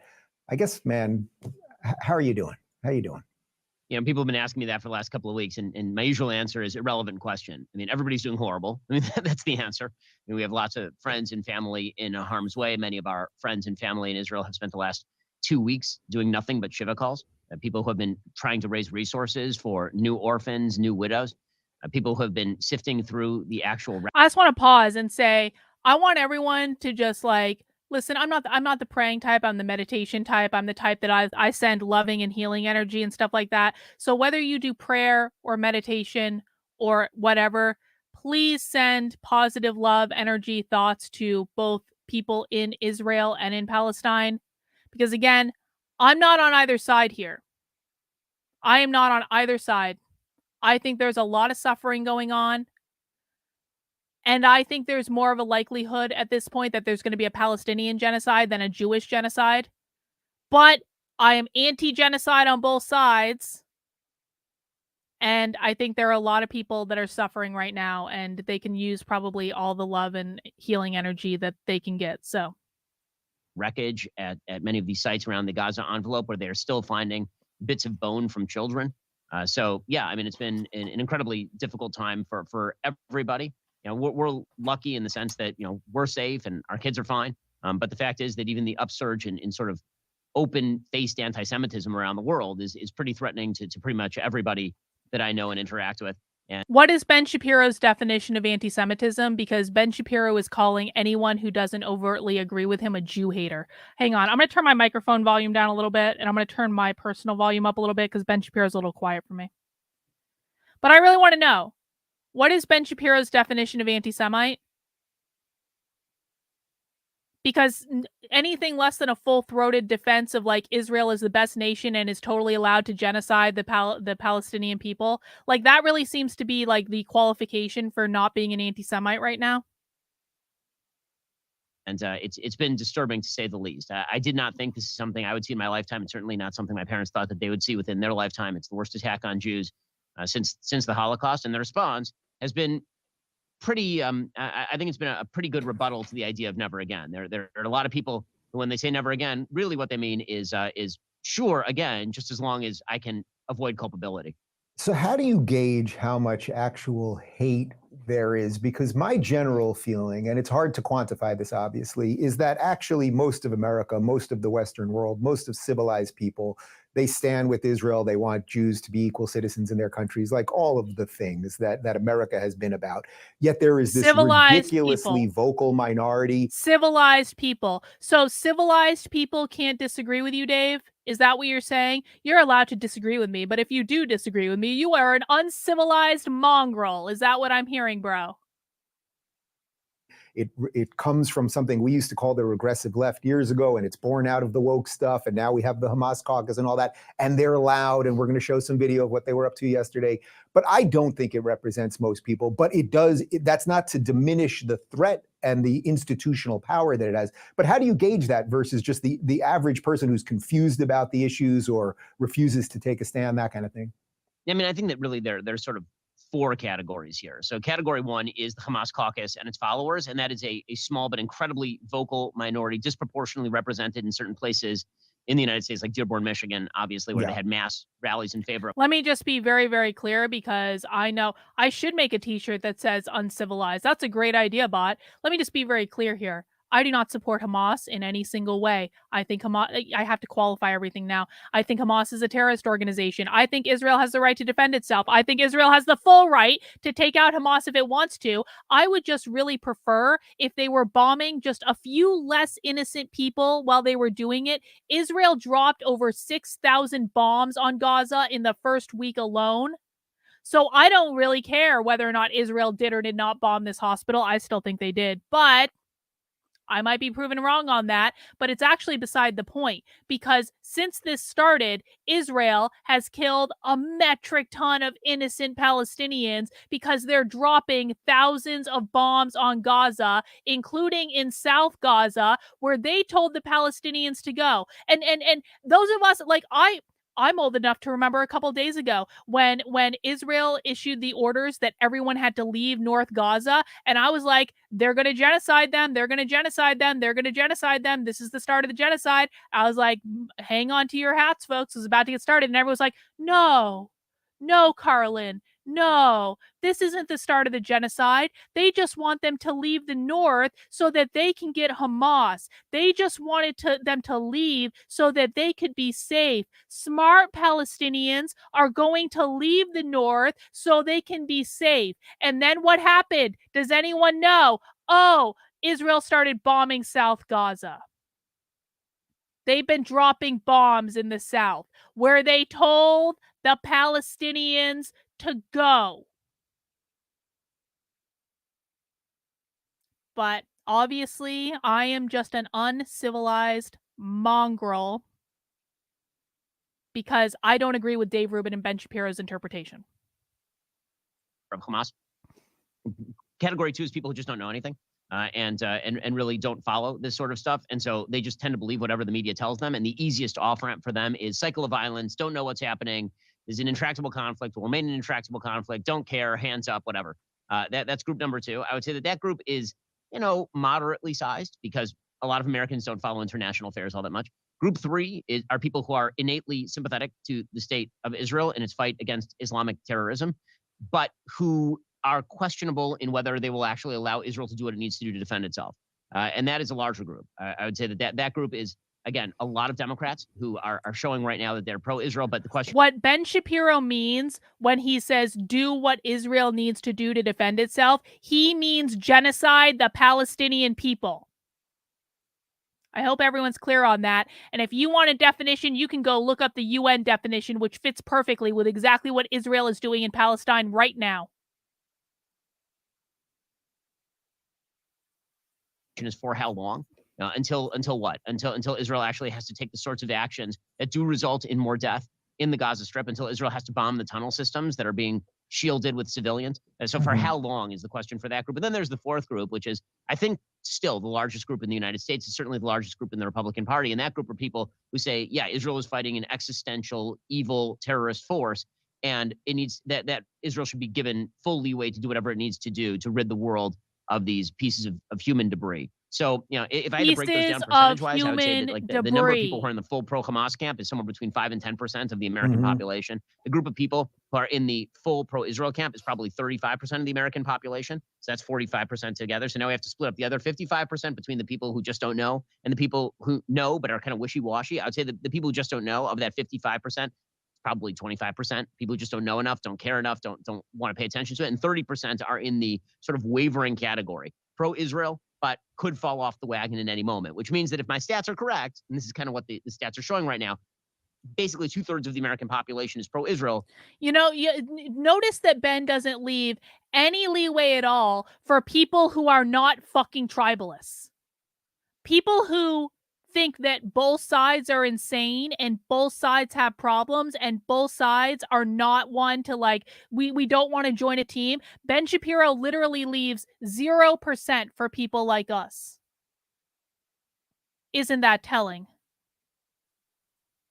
But maybe 40% of that is kind of waveringly pro-Israel in the sense that the minute that Israel starts to take the measures it has to take, which are inevitably going to be ugly and are going to cause loss of life, you could genocide. See a serious movement, groundswell begin against Israel doing the things needed to actually rid the world of Hamas. You mean genocide? Sure. Interestingly, I don't find those numbers that depressing, actually, because what you're basically saying is Ben Shapiro just made all that shit up. I hope people realize that. Kind of on the fence, and I think if they see more of the barbarity, if they hear more of the statements and they see the craziness, and we also tell them the truth, which is what I'm desperately trying to do on this show. I know you're out there doing it, and many other people. There are many versions of the truth, aren't there, Dave? Why do you think that no other country on earth is subjected to these ridiculous rules that Israel is subjected to? So as you said, this is the worst attack on Jews since the ridiculous rules that Israel is subjected to. Why is no country on earth subjected to the ridiculous rules that Palestine is subjected to? Palestine, a country that's been literally blockaded for like almost 20 fucking years. Why is no country on earth subjected to those rules, Dave? And the ridiculous rules that Israel is subjected to? You mean the ridiculous rules that involve Joe Biden just handing over $100 million when even Ben Shapiro's like, Israel doesn't need our help. A couple years ago, Ben Shapiro gave a speech. Israel doesn't need our help. Israel's military doesn't need our help. Israel's going to be just fine. They don't need our help. And then this week, what happens? Joe Biden's like, here's $100 million, Israel. Same people who have been screaming about defunding Ukraine, defunding Ukraine, defunding Ukraine, defunding Ukraine. And listen, I'm all on the defunding Ukraine bandwagon, but I'm a little pissed off because I legitimately have family in Ukraine. I have my brother-in-law's in the Ukrainian army right now. My husband's parents have had their house bombed. Is there any sympathy for that? Has there ever been any sympathy for that? No, and that's fine because I don't believe that the United States should be involved, and I've been consistent on this from the beginning. But to hear people like this complain about the amount of money that's gone over to Ukraine when there was never any sympathy for people who, I don't know, maybe had family over there. I've seen what this has done to my husband, worrying about his brother all the effing time. But we can just hand over $100 million to Israel, who a couple years ago, Ben Shapiro said they didn't need the money, but now, of course, they do. But Israel plays by different rules. They are the poor, oppressed victims of the fucking world. We have to treat them differently. Holocaust. I mean, the things are just the burned babies, the raped women, all of the stuff. And yet only Israel gets like a 48-hour window on what they can do and the amount of people who immediately turn on them and everything else. Does that also go back to the fundamental misunderstanding of the land, the connection of Jews to this place and all of that?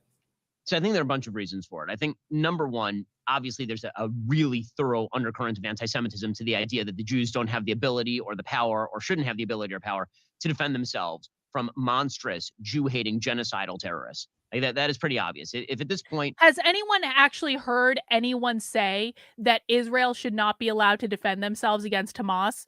Has anyone actually said that?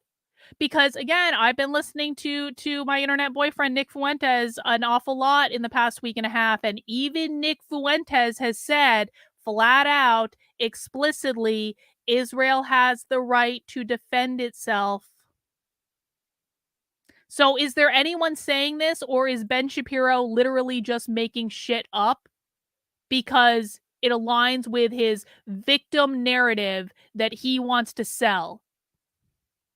You are sympathetic to Hamas or to the pro-Palestine movement, which seems unable to dissociate from Hamas, then I think it's pretty clear where that is coming from. So that is definitely an undercurrent. The fact that Israel is held to a standard that no other country is held to is absolutely insane. And so, yeah, obviously there's an anti-Semitic undercurrent. There's also a very strong. Okay, so fine. So people are saying the $100 million was for Gaza. Well, good. But Ben Shapiro on multiple occasions has flat out said, oh, so I got that one wrong. I can't keep every single fact in my head at the same time, okay? But Ben Shapiro has flat out said on his show, and there are clips of this, we're not going to watch it today, that if the United States doesn't fund Israel, then they might be forced to nuke people.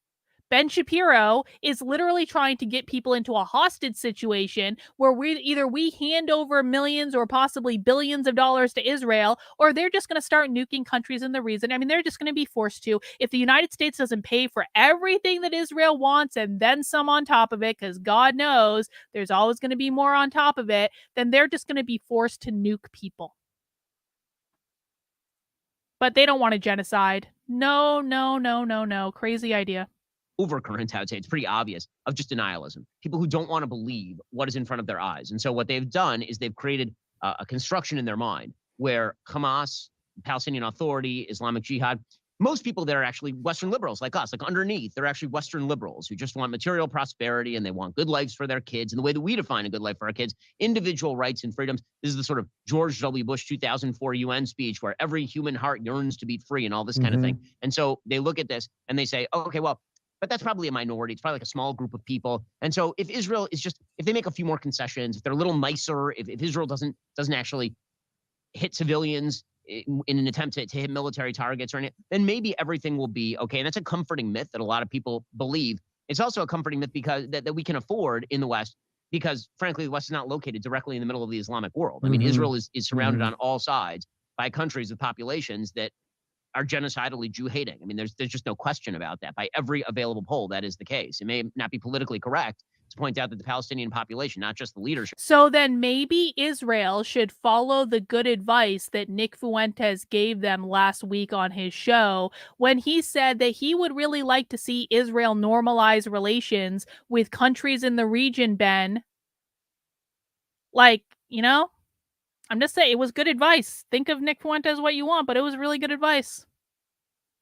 The Palestinian population hates Jews, but that happens to be the reality, which is why there are giant red signs off the side of the road in Israel that say, if you drive into this Palestinian city, you may be killed. I mean, that's literally giant road signs. I'm old enough to remember seeing videos of Israelis spitting on Christians for carrying a cross down the street too. So I don't necessarily think the people of Israel are you know, altogether welcoming of people of different beliefs. I'm not saying they want them murdered or anything, but like you would to get off a freeway that are on the side of the roads in Hebrew and English and Arabic to Jews saying, do not go off this road into this Palestinian area. We can't guarantee your life. Certainly if a Palestinian mistakenly drives into Israel, they just have a nice day. I'm a Millah or whatever. But if a Jew drives into Ramallah, very good shot that Jew isn't coming out again. Everybody knows this. This is not any sort of secret. But in the West, because we don't live cheek and jowl. I think this is a really good point, Gloria. Gloria says, I can't verify this, but I have seen what I have seen is Hamas wants to destroy Israel. True. I agree with that assessment. But every Palestinian protest has been in support of Palestine, not Hamas. I think this is a really important thing to understand, guys, because the Zionists right now, Ben Shapiro and Dave Rubin, are trying to play the same language games that the socialists play. It's almost like Dave Rubin has gone back to his roots and everything. They're playing language games where they're trying to convince you that every single person who is in favor of Palestine is also in favor of Hamas. And that is just not true. They're trying to convince you that every single Palestinian supports Hamas, which is just saying that every single Palestinian supports Hamas and should be held personally responsible for what Hamas does is like saying that every single person in America supports Joe Biden and should be held personally responsible to what Joe Biden does. Does that sound insane?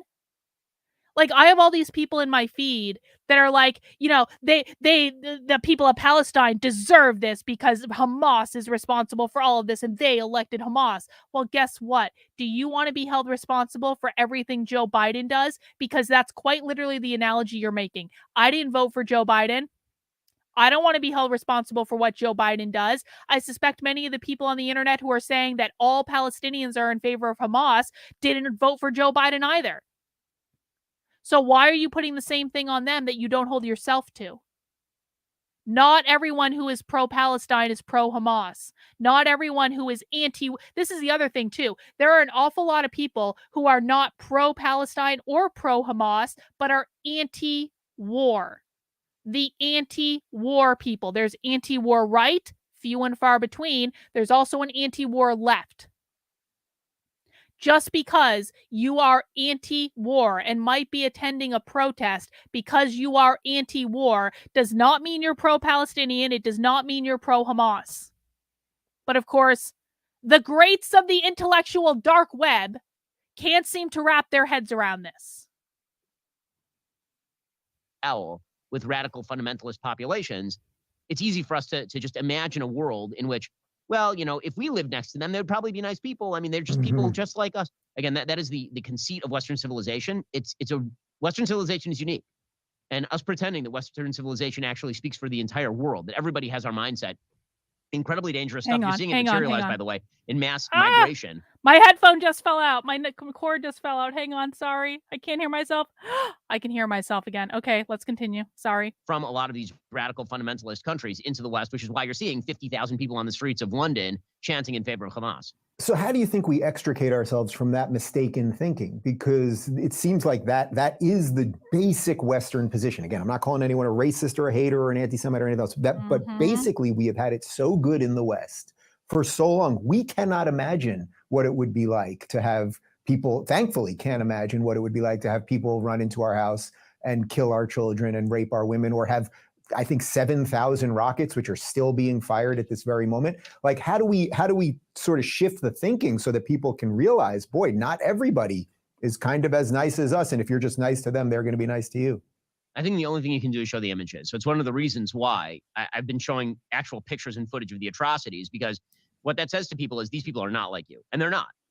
What would it take for you to go into a random civilian's home and burn their baby in their crib? And the answer is literally nothing on earth would make you do that because you're a Westerner. But that is not the case, that's obviously, terrible, and it should be Hamas condemned. terrorists. By the way, that does not give you permission to genocide a people. Associated civilians. I mean, one of the more shocking things that's been coming out in recent days is how many civilians from Gaza who are not open Hamas members actually flooded into these Jewish areas and participated in the rape and the murder and the looting. I mean, there's footage, GoPro footage from Hamas of civilians, like 14, 15-year-old kids who are running in and doing this sort of stuff. And again, that comes from a deep well of anti-Semitism that has been indoctrinated in kids for generations. So Ben Shapiro is about to make the argument that the entire Palestinian people are contaminated. They have deep-seated anti-Semitism. It's been indoctrinated into them for generations. By the way, like, what is it? Like 40-50% of the people in Gaza are under the age of 18. So they're just all completely infected. And Ben Shapiro says we have the right to defend ourselves. Then what is the logical conclusion?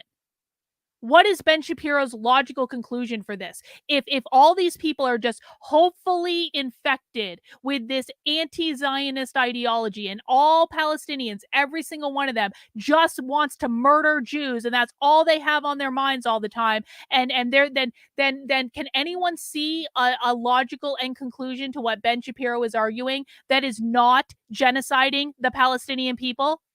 Truly, because if your argument is, I have the right to do whatever it takes to defend myself from these evil, uncivilized, mongrel, subhuman, low IQ human beings, which is quite literally what these people call them. I'm not saying I agree with any of that. I'm saying what they call them. If I have the right to do whatever it takes to defend myself because I'm Israel and I can do whatever the fuck I want, consequences be damned, and I have this entire population that's just been programmed to want to kill Jews, and that's all they want, and that's all they think about, that's all they fantasize about all day, then what is Ben Shapiro's solution for that is not genociding an entire people? He wants them all dead. The natural conclusion is the suspension of human rights for a whole group of people. There is no other conclusion that we can draw about what Ben Shapiro wants other than that. These areas, and again, the West has wanted to ignore, while, by the way, funding those same institutions. The United Nations RWA, the UN RWA, which is the Refugee Association that's basically designed for the Palestinians, their schools teach Jew hatred, genocidal Jew hatred, and that's funded by the United States. I mean, again, we have a fundamental disconnect in the West. The only way to disabuse ourselves of that is to come face to face with it. We're lucky in the United States. We haven't had to come face to face with that. We're very far away from this region of the world, thank God. The same thing is true in Europe, almost although like Europe is starting to face up to it a little bit more because of the large radical Islamic fundamentalist population that is in places like London. 15% of London is Muslim. A huge percentage of that are people who are Jew haters. You know, people are beginning to see that in some of these areas. But you know, again, the only way is just to remind people over and over and over again. For a brief moment in time, the American people tend to realize these things. After 9/11, the American people realized, hold up a second. You mean there are people out there who don't think like us? And then the media jumped in and said, we can never show these images again. You remember this? After 9/11, it was it's too damaging to the psyche. It's too traumatic. We can't see the images of the man jumping from the 88th story of the World Trade Center because it might incite Islamophobia. It might make people more angry. It might make people think of terrorists as the other. Terrorists are the other. Okay, there are very few people in humanity who are the other. People are not the other based on race, but people can certainly be the other based on support for genocidal Jew hatred. Do you remember this, that after 9/11, there was an episode of The Simpsons where they went to New York City and Homer runs up both Twin Towers. It's obviously before 9/11. And then they took it out of syndication because they just didn't want people thinking about it. Like, that's the level of sort of the cultural rot that we have, that we've removed comedies in the name of whatever it is, multiculturalism or whatever. Why am I not allowed to talk about the Holocaust? We're not allowed to talk about the Holocaust. We're not allowed to talk about Hitler.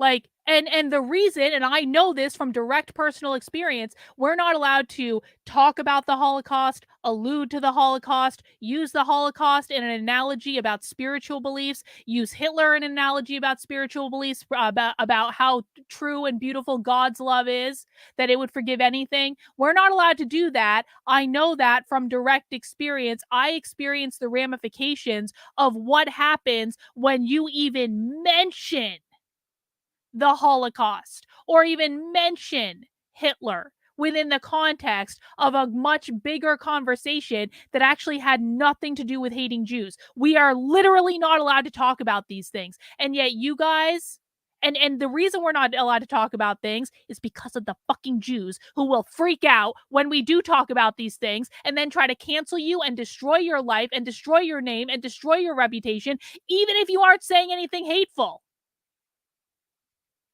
I may have some feelings about this. But you know what? If you want people to remember this and to think about the consequences of these things, then you wouldn't cancel people for daring to talk about it. You would want them talking about it. I want to ask you one other kind of blue sky thing, and then we can dive into what's gone on the last couple of days.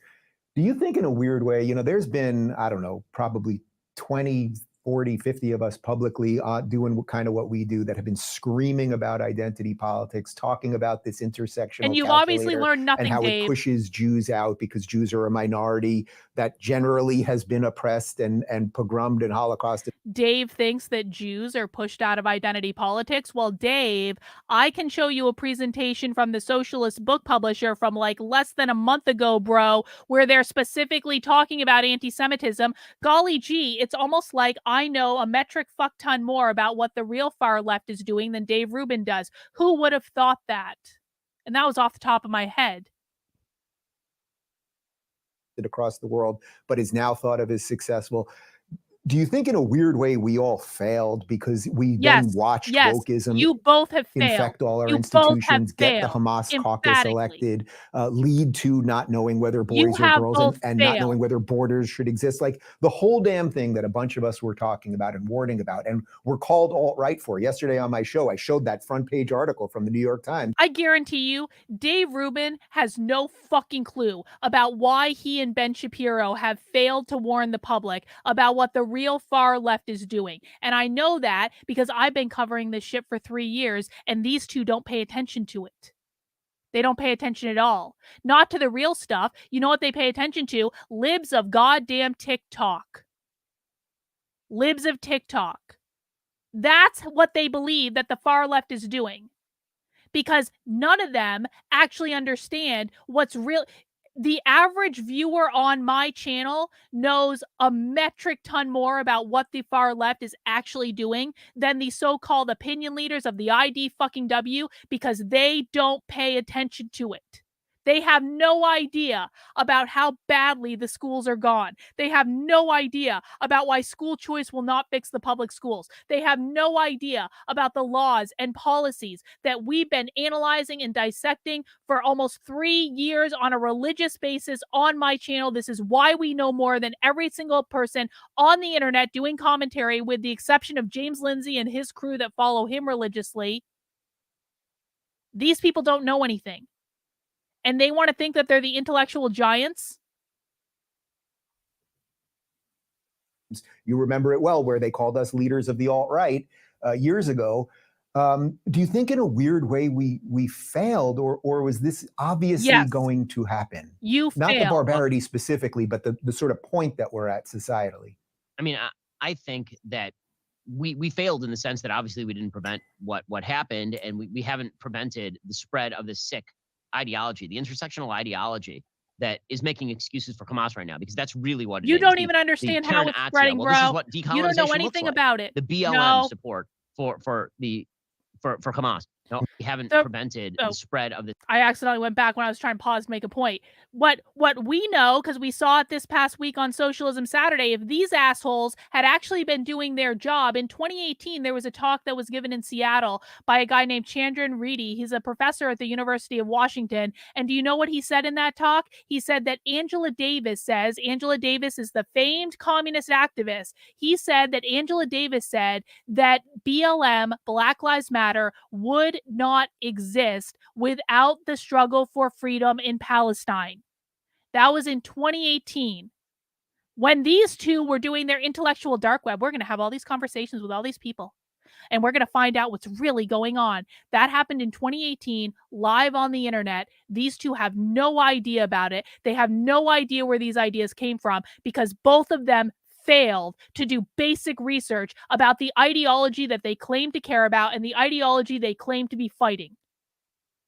And if you think I'm pissed off about this, I am, because I a couple years ago gave up, mostly, not entirely, but pretty much gave up an organizational psychology practice that I built to do this shit full time. And I learned more in 2 years by myself, with no staff and no producers and no help except dedicated volunteers in my community. I learned more in 2 years than these two have learned in their entire political careers about what the woke left is actually doing, and can recite it off the top of my goddamn head. So yeah, I'm a little persnickety about this, because they both could have been doing this. This was their literal job. I was an organizational psychologist, man. I just wanted to be left alone to do corporate training and keynotes and make so much money. It's so fucking lucrative. But no, because people like them refuse to do their fucking job, I came to do this. Only to be ignored by people like them who flatly fucking refuse to share the actual things that are going on, because they're too concerned with libs of TikTok and the fake bullshit that account shares. Because they don't know the difference between real and fake, because they never did their fucking homework. They just prop themselves up as experts on the goddamn internet for things that they didn't bother to spend any time researching at all. So yeah, I'm a little pissed off. That felt really good, though. I felt like I worked out some feelings just then. Some pent-up feelings from being raked over the coals by people for fucking 3 fucking years. When I was right all along. Sorry, I was right. I'm gonna own it. The sick ideology, the intersectional ideology that is making excuses for Hamas right now, because that's really what it is. The Karen Attia, well, this is what decolonization looks like. The BLM support for the That's not what for Hamas. decolonization. All of that is part of a piece, and some That is not what decolonization looks like, Ben. And the fact that you think that's what decolonization looks like just reflects the fact that you have no fucking idea what you're talking about. Most decolonization efforts surround architecting society to move everything from the privatized to the collective, from the individual to the group. That is what decolonization looks like. Decolonization looks like taking something that was privatized under the oppressive force of capitalism and taking it back from capitalism to collectivize it and make it public. That is what decolonization means. Removing the oppressive force of capitalism. 90% of the time when this stuff happens, it is non-violent. It is under the radar. You don't even know about it until they've done it. It is an extremely small percentage of the time that it actually involves violent revolution. You just happen to be seeing it right now, and it happens to be in your face, but you don't know what you're talking about, so you're only being distracted by the shiny fucking object that is blinking in your face right now so that you ignore every other bit of evidence. Might find this by just knocked my phone off the table. That's great. Every other bit of evidence that this is not what colonization stands for. Or decolonization. What have you. I did a whole stream about it last week. If you want to learn more about it than you will ever learn from Ben Shapiro and Dave Rubin in your life, you can go watch that stream last week. must have been screaming at the top of our lungs about this for literally our entire careers. Oh, I mean, I was literally writing your columns entire back in career, Ben? 2004, Literally, 2005, you've 2006, been streaming when I was about like it? 20 years Please, old, about the please. threat that Hamas posed and the I'm differences like in, one in step away culture from being and like, the educational debate me, system in bro. these areas. And then as soon as woke reared its ugly head, which really began after the election of Barack Obama in 2008, Wrong. the sort of Wrong. woke movement really began in Are earnest. you fucking kidding me? You think the woke movement began in 2008? Bro, when Barack Obama got elected, that's when they considered it moving to a post-racialized movement. That's what they consider the election of Barack Obama to be. They had already shorn up their long march through the institutions by the time Barack Obama got elected, bro. Maybe give or take a couple of years. The woke movement started in the 30s when the Frankfurt School came and set up shop at Columbia University, started their long march through the institutions of taking over the higher education, taking over the colleges of education, taking over the teacher training programs, training 3 generations of fucking teachers to go into the public schools and indoctrinate kids all on your watch when you missed all of it because you weren't fucking looking for it. It just started with the election of Barack Obama. And these are the opinion leaders that are going to save us all. They had already achieved victory by the time Obama was elected, bro. That's when they transitioned. That's when they transitioned from the long march through the institutions to we're really going to fuck some shit up now. The 4 goals of the woke left are always and forever the same. Gain as much power as possible, destabilize the system, attack capitalism, usher in their Marxist utopia. From the 1930s through the election of Barack Obama, the entire goal of the woke left was to achieve goal number 1, gain as much power as possible. By the time Obama got elected, again, give or take a couple of years, they had achieved their goal of taking over every major institutions. They had gained all the power they needed. They didn't need to gain anymore. And then when Barack Obama got elected, they moved to the second goal as their primary focus, which is to destabilize the system. They didn't start in 2008, Ben. They activated in 2008. That's when shit started going wrong. That's when they moved from goal 1 to goal 2. And guess what? Give it 5 to 10 years. They're moving into goal 3, which is to attack capitalism. They attack capitalism all the time. Every single problem that they have created in society Since 2008, when Barack Obama was elected, when Cheryl Harris says we moved into a post-racial world. Post-racial because the first black president got elected, so we cured racism. That's when whiteness became property. That's when they started using whiteness interchangeably with capitalism. That's when they started using every single tactic to cause problems in our society and then blame capitalism on those problems, which they use as a code word for whiteness. Why don't you know this? Why do I know this?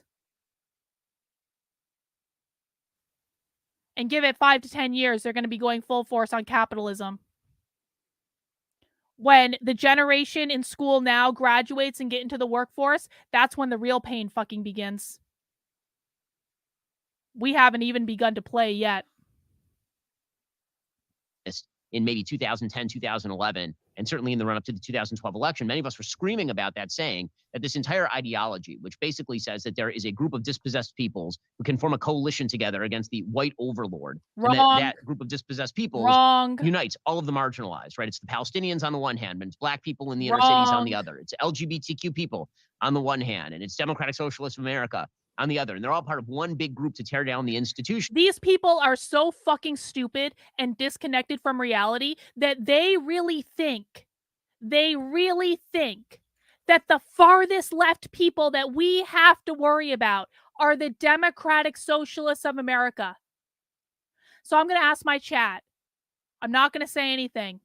Guys, who do we have to worry about? Is it the Democratic Socialists of America the real enemy? Are they the real far left? And if not, who is the far left? Who do we actually need to worry about? Because I suspect that people in my chat actually know more than Ben Shapiro right now. Are the Democratic Socialists of America the big boogeymen in the room?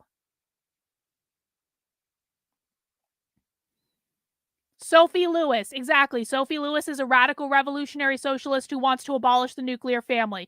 The socialists, the abolish the family type, the Marxists. No, the Democratic Socialists of America are not who we need to worry about. The communists.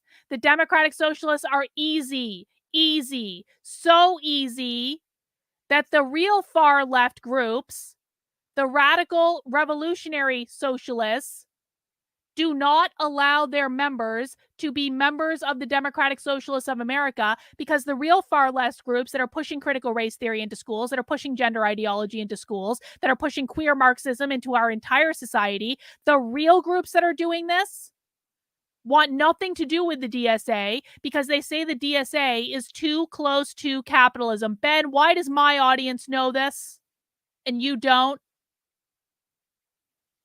I'm sure it's just a coincidence. Never mind the fact that if ever the Hamasniks got the LGBTQs alone in a room, it would end with blood, obviously. Gays for Palestine is very different than Palestine for gays. Yeah, that's exactly right. Yeah, but none of that mattered. And I think that you're seeing the wages of that today. You know, again, it feels like the gaslighting is so strong at this point that it's absolutely maddening. Oh, the gaslighting is and strong some people indeed, are bro. waking up to it. You know, I have Indeed. liberal Jewish friends who are Indeed. suddenly waking up to the fact that they're not part of the intersectional coalition. They spent years denying that they weren't part of it. Oh, well, you know, they're just anti-Zionists. They're not anti-Semites. Oh, well, you know, sure, BLM is saying that it's in favor of Palestine, but they don't mean they're against Jews. They're just intersectional peoples. And now they're realizing that, well, you know, too little, too late. I'm glad that you're doing it. Mm-hmm. I'd be gladder if you guys would recognize who are the people who actually hate you. But yes, I mean, in terms of has the West lost? I mean, there's no such thing as a permanent victory.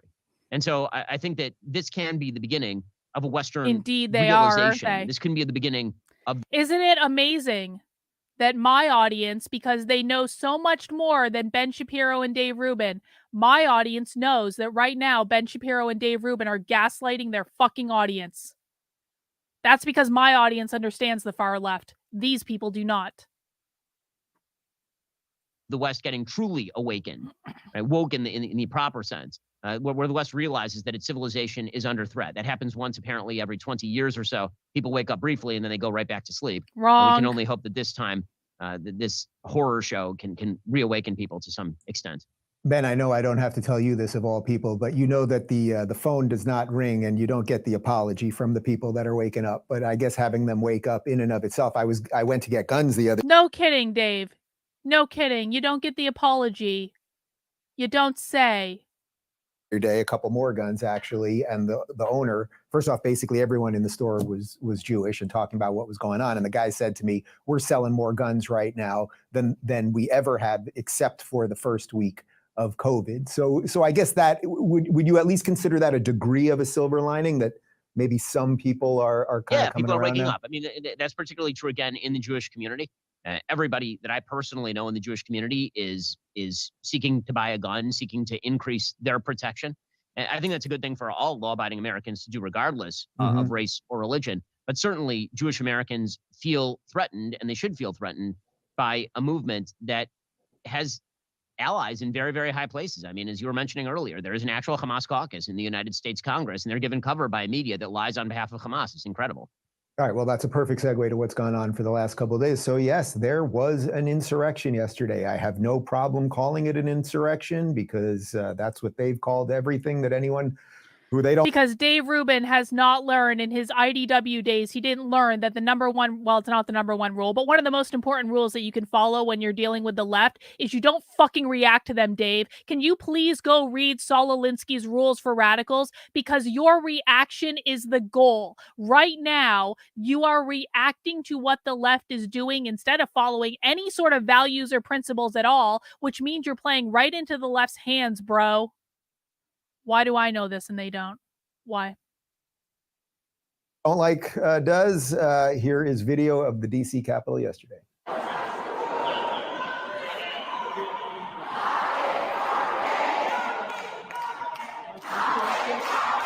Look at that.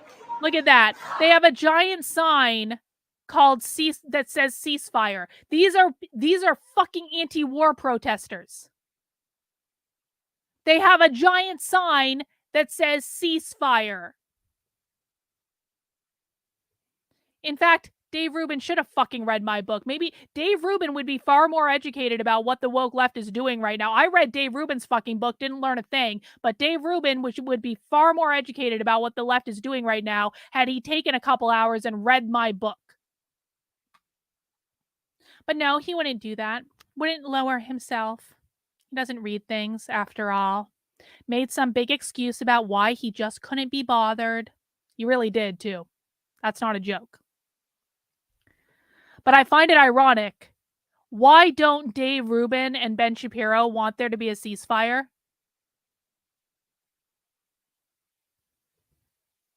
I think that a ceasefire would be ideal myself, being that I'm anti-war and anti-genocide.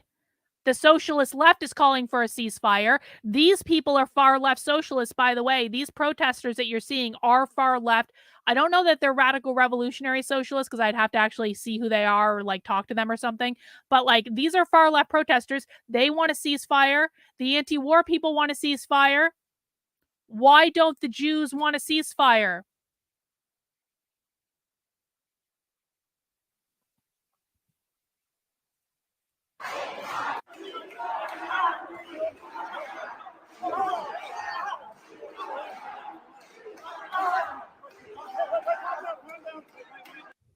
All right, so there's obviously way more video. Do I think they're ignorant or find pleasure in getting this past their audience? I think they are totally and completely fucking ignorant. I think that they say what they need to say to make money, and that's it. And it's disgusting. They have no clue what's actually going on. There's plenty of people being arrested and everything else. But in essence, they stormed the Capitol. I see virtually no difference between this and January 6th or anything else. We do know that the one difference will be how they treat these people. Ben, before we get into the Hamas caucus specifically and Rashida, who I think has taken over from AOC as the lead general on that thing, are you amazed how quickly they flipped BLM into a pro-Hamas movement? I mean, it seems like they just have a switch. BLM came out of the pro-Palestinian movement, which you assholes should have known since it was said in a lecture on the internet in 2018. BLM came from the pro-Palestinian movement, bro. According to Angela Davis, it wouldn't exist without it. And when they want to turn on these clone soldiers, they can just send them out and they'll do whatever they want. Well, again, that's the beauty of the intersectional coalition. I mean, why would you possibly think that BLM would suddenly flip in favor of Hamas? And the answer is because there's a back scratching deal. If you support our cause, we'll support your cause. Our cause is really all the same, which is hatred of the West. I mean, that's really what all this comes down to. Israel is just an emissary of the West in this particular viewpoint. It's not even that Israel is a place of particular hatred. It's sort of the tip of the spear. It's the canary in the coal mine, as people like to say. But it's not as though they hate Israel sort of only, that Israel is the only point of contention. Israel is just the most convenient point of contention and the place where they can also build the largest coalition because, again, Israel is Jewish and there are a lot of people who really, really hate Jews. Everything the woke left does is designed to achieve one or more of the following goals: gain as much power as possible, destabilize the system, attack capitalism, usher in their Marxist utopia. The woke left is protesting in the United States right now, not because, quite frankly, they actually really give a flip about any of this, because they don't. It's just an opportunity to destabilize the system. That's all it is. And we know that because the Free Palestine movement has been going on for almost 20 years? It's not a new thing. There have been Free Palestine activists that have been out there, that have been working, that have been trying to do stuff for a really long time. Not BLM, though. BLM wasn't really connected to that because BLM is a destabilizing force. That's what it's designed to do. So BLM is going to go wherever it can to destabilize, because that is the goal that since 2008, when Barack Obama got elected, when Ben Shapiro thinks all this woke shit just got started in 2008 when it didn't. 2008 is when they transitioned to a post-racial world, when they transitioned from focusing on gaining power by taking over the institutions to destabilizing the system. Everything the woke left is doing is about destabilizing the goddamn system so they can blame it on capitalism, so they can undercut confidence in capitalism. You know what represents capitalism right now? Any guesses in the chat? Pop quiz in the chat. What represents capitalism right now for the woke left? My audience is way smarter than these people's audience. I know you guys know the answer to this. What represents capitalism right now for the woke left? In 2020, it was about race. That's why whiteness means capitalism. They use race to try to destabilize the system, to attack capitalism. What represents capitalism now? The Jews. The Jews. Israel. Israel. That's why they call Israel a colonizing force. That's why they say they are decolonizing Palestine, because decolonization means they are removing the oppressive force of capitalism from the system to take it back to the collective. That is what it fucking means. Why do I know this? Why does my audience know this? And these people don't. There's only one state on earth where people actually require it to consistently explain its own existence. That is the state of Israel. It's the only place on earth where people demand justification for why there's a Jewish state. There are 55 Islamic states. No one has ever asked why Pakistan an Islamic state, or Afghanistan or Iran or Iraq or any of these other countries. So they're picking a convenient point of sort of coalition and coalescing. But yes, I mean, it flips purposes. It goes directly from rallies about trans women are women to this in like a heartbeat, and it's amazing. It's almost like, Ben, the goal is not about race, and it's not about gender, and it's not about Jews, it's not about any of those things. It's almost like these things flip on a dime because their goal is to destabilize the fucking system and use whatever is most convenient at the time to destabilize the system. It's the exact same people. They just take off their t-shirt, put on a new t-shirt, and then go to the Capitol building and make he went to Harvard, like remember? So, yeah, Harvard. I went to a shitty online college. He went to Harvard. That's why that Harvard student letter that had 33 organizations on it, including things like the Pan Asian American coalition. Why do you think they're on there? You think they care about this? They don't care about this, but they're part of the same coalition. Yeah, it's so psychotic. It's like psychotic and also obvious, which is a weird Something combination, is I suppose. psychotic But and now, obvious, since we've mentioned her indeed. once or twice, Rashida Tlaib, Congresswoman from Michigan, who is from Dearborn, Michigan, which basically, I mean, they held, I think, I have no problem saying, in essence, it was a modern day Nazi rally last week. I mean, it was absolutely insane. No one is making the distinction. Dave Rubin has literally just ascended to everyone who disagrees with me is a Nazi.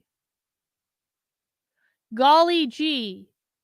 It's almost like Joe Rogan was right when he said that Dave Rubin was a grifter that never really left the left, because Dave Rubin quite literally just said, people who disagree with me are Nazis. There was not one person there who made the distinction between the Palestinian flag and the actions of Hamas. Not one person. I mean, can you imagine one guy raising his hand and being like, guys, actually, Hamas went a little too far. They would love to take him out too. Anyway, here she is yesterday inciting the insurrection and also lying about the bombing of Can I have a Joe Rogan was right in the chat? Joe Rogan was right. Joe Rogan was think it's okay to bomb a hospital where children. U.S. Jews say ceasefire in Gaza now, behind a giant flag that says ceasefire. This guy's wearing a mask, which means he's a socialist. You know what's so hard sometimes is watching those videos and the people telling the kids don't cry and like, let them cry. And they're shaking, and somebody, you know this, they keep telling them not to cry in Arabic. They can cry. I can cry. We all can cry. If we're not crying, something is wrong. And so I'm telling you right now, President Biden, not all America's with you on this one. And you need to wake up and understand that. We are literally watching people commit genocide.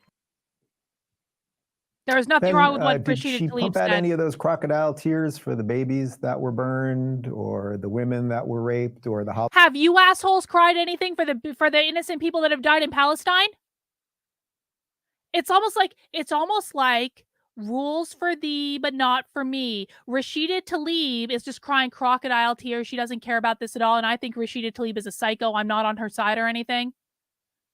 But I haven't seen Ben Shapiro or Dave Rubin express any sympathy for what's happening in Palestine and what has been happening in Palestine for almost 20 years. So why does she need to do it when you refuse to do it? Holocaust survivors that are now kidnapped, or the, I don't know, say 20 plus American hostages? I could go on. By the way, she doesn't even pump out those tears for Palestinian Yes, let's civilians. pretend we care about who are America, killed. Dave. The reason that you know What this I is really- because she's still telling the lie that Israel bombed the I love this. I love this. Now Dave Rubin is like, what I really care about is the American hostages. It's not as though I've just been tweeting pro-Israeli shit all week. It's not as though I'm just pro-Israel, pro-Israel, pro-Israel, pro-Israel, pro-Israel, pro-Israel, pro-Israel, pro-Israel, pro-Israel, pro-Israel. What I really care about are the American hostages. And I'm sure there's some like small, tiny little sliver that he does care about the American hostages. But it's kind of convenient to me, Dave, because it's not pro-America for us to get dragged into a fucking war in the Middle East. Hospital. So, for example, it's kind of an obvious point, but one that is pretty amazing. Like they're literally dragging her for mourning for like Hamas dead puts kids. out propaganda Come that on. Israel has bombed a hospital, killing 500 people in the Gaza Strip, and that is implausible from the start. If it were to be a Not deliberate bombing, implausible. Ben specifically because Shapiro's Israel, lying. for example, has not blown up Ben the Al-Shifa Shapiro's hospital, which lying. everyone knows, literally everyone knows, sits on top of the Hamas military headquarters and has for a decade. Yes. Everyone knows this. Al-Shifa is still standing because Israel does not wish to kill hundreds of civilians. Israel is doing its utmost. I mean, really its utmost, not to kill civilians. The truth is that if Israel were doing everything it militarily had to do right now, there'd be a lot more civilians dead. Not just because they'd be bombing buildings, but because I wonder how many civilians it's going to have to take to cure Ben Shapiro's bloodlust. Because Israel's about to start their ground offensive in Palestine. They're going to kill a lot of people. How many people need to die? 5,000, 10,000, 50,000, 100,000. 1,000,000 of them are already displaced and don't have homes and don't have anywhere to go. You're bombing South Gaza, which is where you told them to go to be safe. How many people, how many innocent Palestinians need to die for Ben Shapiro to feel that Israel has been adequately defended? I bet he wants all of them too, Bot. I bet you he does, because remember, according to Ben Shapiro, these are subhuman, low IQ mongrels who have been trained since birth to hate the Jews, and the only way that Israel can ever be safe is if they excise the uncivilized. The tunnels are where the Hamas fighters are hiding, and they are all hiding under civilian areas. Israel knows this. They're not using their heavy ordnance on those tunnels specifically because Hamas is shielding those tunnels with civilians. In any case, well, just real quick, wait, just pause for 1 second, because the truth, I think it's a point worth reiterating, because the truth is they could end this in 3 days, basically, if they wanted. If they wanted to do the unimaginable to defend their citizens, they could end this basically in 3 days if they wanted to do all of the things that you're making a point of saying that they're not doing. They have the munitions to do it. If Israel wanted to destroy every single tunnel, not even knowing where they're mapped, if they wanted to destroy all those tunnels and bury the Hamas terrorists under rubble, they could do that. It would take an awful lot of civilian casualties, which is why they're not. Then why did you demand that we give Israel money or they would be forced to nuke people, Ben? That statement is completely contradictory with other things he said. Doing it, and also why Hamas is hiding civilians atop their tunnels. That's literally the reason. Hamas is, by its own behaviors, admitting that Israel seeks to avoid civilian casualties. That's why they put the civilians there. If they thought that Israel was just out to kill civilians, it wouldn't matter where the civilians are. They'd be trying to save their own civilians by separating their military fighters from the civilians. They're doing the opposite. So the news goes out that Israel has supposedly done an airstrike on a hospital and 500 are dead. It goes out within like 5 minutes. They've got the dead counted. Never mind that Israel is still 2 weeks later trying to figure out precisely how many people are dead in the October 7th massacres. Hamas knew within 5 minutes. The entire world media pumps this out. They all pump it out. And it's all atrocities. Look what Israel did. And then it turns out the New York Times runs a full front page photo of the wrong building, of a different building, suggesting that was the hospital that was blown up. And then it turns out that it was a Palestinian Islamic Jihad rocket that fell short because like 10% of the rockets that are fired fall into Gaza because they don't give it any bleeps about their own citizens, obviously. And it didn't hit the hospital. It hit a parking lot next to the hospital. And the actual number of dead is probably not 500. Is probably, we're now finding out, maybe 10 to 50. It doesn't matter. The entire world goes insane. I mean, conflagrations everywhere. Doesn't matter at all. Giant protests. Doesn't matter. And Rashida Tlaib out there. Oh my God, the babies. Oh my God, the babies. When it comes out, as it already has, that it was a Palestinian Islamic Jihad rocket that hit even if it had hit a hospital and killed 500 people, her move would then not. Not everyone actually agrees that it came from Palestine. Just to be really clear, it's pretty inconclusive. Maybe it did, maybe it didn't. But that doesn't change the fact that Israel dropped over 6,000 fucking bombs on Gaza in the first week and is currently bombing South Gaza, where you told everyone to go to be safe. Not be. Why is Palestinian Islamic Jihad firing rockets that kill civilians in Gaza? It would be, this never happened. It would be, this is not important anymore. I'm not going to talk about this. Right? It exits the front page. The minute that it can't be blamed on the Jews, it exits the front page. That's how you know all this is crocodile tears. To be clear, she not only she knows, she's repeating it yesterday after it's been debunked, it's been community noted. The New York Times, as we covered yesterday, changed their headline on it 3 times. You made the point. By the way, just for reference, there was a community note about me that appeared on Twitter not too long ago that was completely fucking false. That was the basis of that smear campaign bullshit that I had to deal with for almost 2 years about my college boyfriend, that I know is completely fucking false because I actually lived it, because that I've covered multiple times, that I've told people what happened, that I presented receipts about what happened. No one actually cares because all they care about is the smear campaign. Like what I'm saying is that community notes are not always accurate. They're just not. Like, I know that emphatically. because I had a false one spread about me all over Twitter because of a goddamn smear campaign that I was a target of because of conservative fucking bullshit. That they showed a picture under the headline on the front page of the New York Times that was not the hospital. It hit a parking lot. But I want to show you, because you're making the point of how quickly the media just takes Hamas's word. Hamas says something, and then the media, the corporate press, just repeats it. Here's MSNBC reporting what we now know to be a complete lie. But the Palestinian Health Ministry is saying a hospital in Gaza City, in the northern end of Gaza, has taken a direct hit from an Israeli airstrike. They are saying hundreds, at minimum 300 people have been killed in this strike. Now, we have not yet heard any comments about this allegation from the Israeli military, but these images that are coming out of Gaza City are absolutely harrowing. And how do we explain to people that when they say the Palestinian government or the Palestinian Health Ministry, they're talking specifically about Hamas? And as you laid out, I'm old enough to remember when Ben Shapiro said there were 40 decapitated babies. And it turns out that there weren't 40 decapitated babies. That was propaganda put out by Israel. But Ben Shapiro parroted it. Has Ben Shapiro apologized for saying there were 40 decapitated babies when there weren't? And he doubled down on that shit over and over and over and over and over again. And he was wrong. There were not. That was not real. So it almost seems, and again, I'm not on anyone's team. It almost seems as though both sides are putting out propaganda that is not real. And then the media, depending on which side they're on, and most of them are on Israel's side, are parroting whatever propaganda is most useful to them at any time. It's almost like both sides are doing this. Will they acknowledge this? Will Ben Shapiro? Am I going to get the big Ben Shapiro apology today for him lying about the fact that there were 40 decapitated babies? Let's see. Want as many dead civilians, or at least the idea of dead civilians, as possible.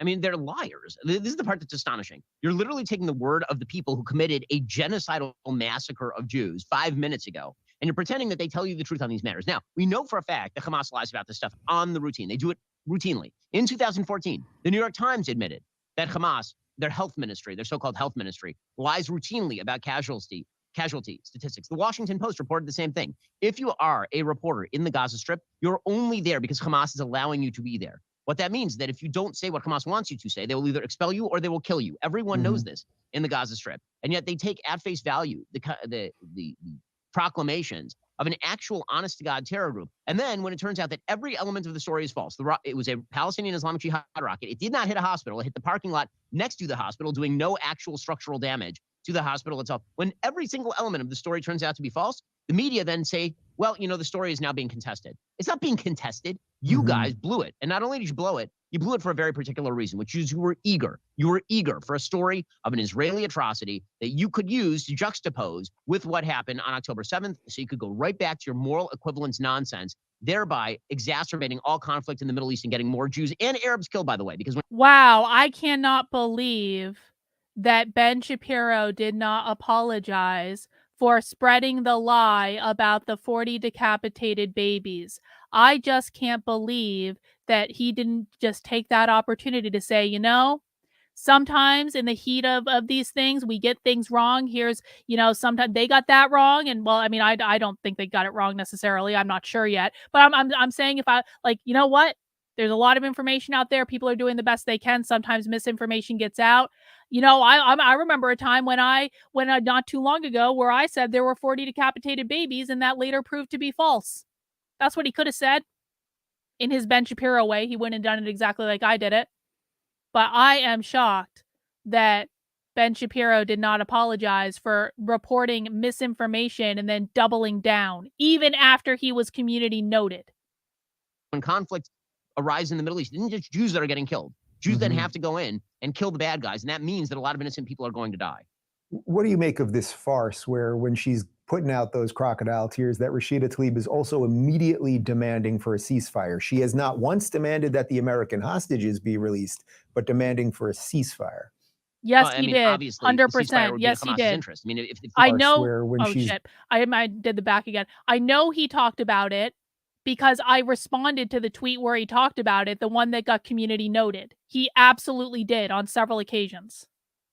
Putting out those crocodile tears that Rashida Tlaib is also immediately demanding for a ceasefire. She has not once demanded that the American hostages be released, but demanding for a ceasefire. Well, I mean, obviously, the ceasefire would be in Hamas's interest. I mean, if the way that this magic goes, that you get to murder 1,500 Jews, kidnap 200 Israelis, including Americans, and then declare a ceasefire, well, you can see exactly how that might benefit Hamas. Mm-hmm. That is why Ilhan Omar and AOC and the entire Hamas caucus have decided for a ceasefire immediately. Now, listen, in America, we all know how stupid this is. After 9/11, if somebody had said, you know what, a lot of civilians are going to get killed, we got to call a ceasefire with the Taliban and Al-Qaeda. We just can't. I mean, there are too many. There's going to be some. In fact, Ben, there were many of us who were saying going into war in Iraq is a really fucking dumb idea. Now, that's not the same as Afghanistan, although we could argue that the 20-year war in Afghanistan didn't actually amount to anything either, since we just handed the country back over to the Taliban with billions of dollars. So there were people after 9/11 who were saying, this is a bad idea, this is a bad idea, this is a bad idea. And I know that because I was one of them. But, you know, I was young and stupid and idealist then, so. Too much human cost. We have to declare a ceasefire before anything else bad. Everyone would look at that person like they're absolutely out of their mind or on the side of Al-Qaeda and the Taliban. Well, as it turns out, Rashida Tlaib is on the side of Hamas. She's been on the side of Hamas for years. Many of her supporters are open Hamas and Hezbollah supporters. She's made no bones about this.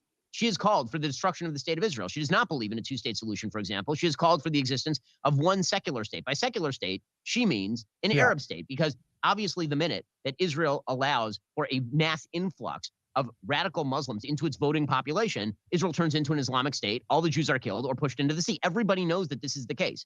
Now, I was asked a question last night at University of Florida. I spoke there last night, and some girl got up there and she said, well, why shouldn't there be like a binational state? And I said to her, okay, you look like a nice young liberal woman. There are 330 million Americans. Should the United States, for the sake of open borders, liberalism, and cultural diversity, import from the Middle East some 300 million Middle Eastern radical Muslim men and women to vote? Would that be would you be in favor of that? And she obviously said no, or avoided the question, because that's what Rashida Tlaib is asking for. And we know why she's asking for that, of course. Right. And Rashida Tlaib is a Jew hater. We all know this. This is not a giant shock. Ilhan Omar is a Jew hater. AOC. Ben Shapiro, by the way, has stopped using the term anti-Semite and is now just calling everyone who disagrees with him a Jew hater. It's almost like anti-Semite and Jew hater are the new racist or the new transphobe or the new whatever the fuck. It's almost like Ben Shapiro and Dave Rubin are adopting exactly the same strategies that they claim to oppose when the left does them, but when they do them, it's perfectly fine, and everyone who disagrees with them is a Jew-hating bigot.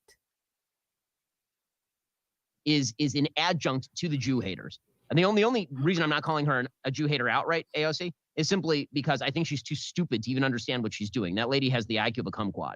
Yeah, well, we've played a bunch of clips in the last week of her. Just, she has no idea what she's saying in terms of the history, the reality, the geopolitics, or anything else. But what do you think we do? Dave, I know you're too chicken shit to ever take me up on this, but if you ever want to debate me, bro, about what the woke left is and what they've done and where they came from and what their strategy is and how they're fucking over everything and how you assholes completely failed with the intellectual dark web to do anything, you just let me know when you want to do that, bro. You have my phone number. I will debate you any fucking day of the week because I am about 8,000 times smarter than you on this issue. And in the time that I have been awake and red-pilled, which is far shorter than you have, my knowledge of this has usurped yours about 150 times. That's why my audience is about 8,000 times smarter than your audience has ever hoped to be. So debate me, bro. You just want the answers, right? You just want people to know the facts, right? You're in favor of free speech and open discussion, right? You know everything. You're the leader of the intellectual fucking dark web, right?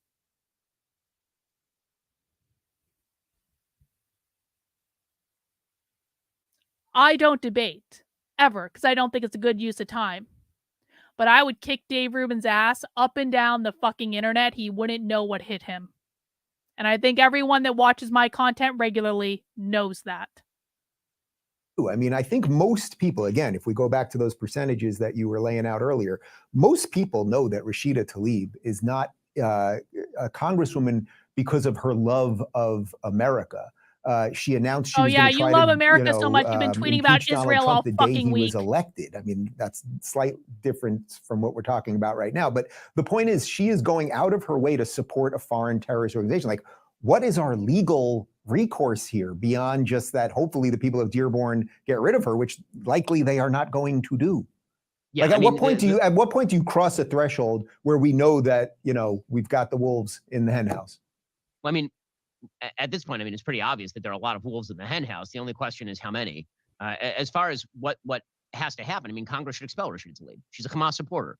I seem unaware of any regulation that requires Congress to keep among its members. I think that if Congress is going to expel Rashida Tlaib for being a Hamas supporter, they should also expel every single Zionist that puts the interests of Israel above the interests of the United States. Does that seem like a fair deal to everyone?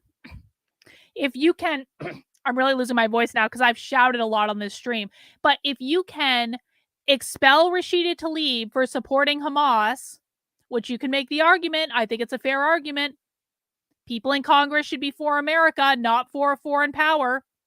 But then wouldn't it also be fair to say that if we're going to expel someone for being pro-Hamas, then we should also probably expel Zionists who put the interests of Israel above the interests of the United States? Because fair is fair, right, Ben? You're not going to go rules for thee, but not for me. You're not going to do like this facts don't care about your feelings stuff, right?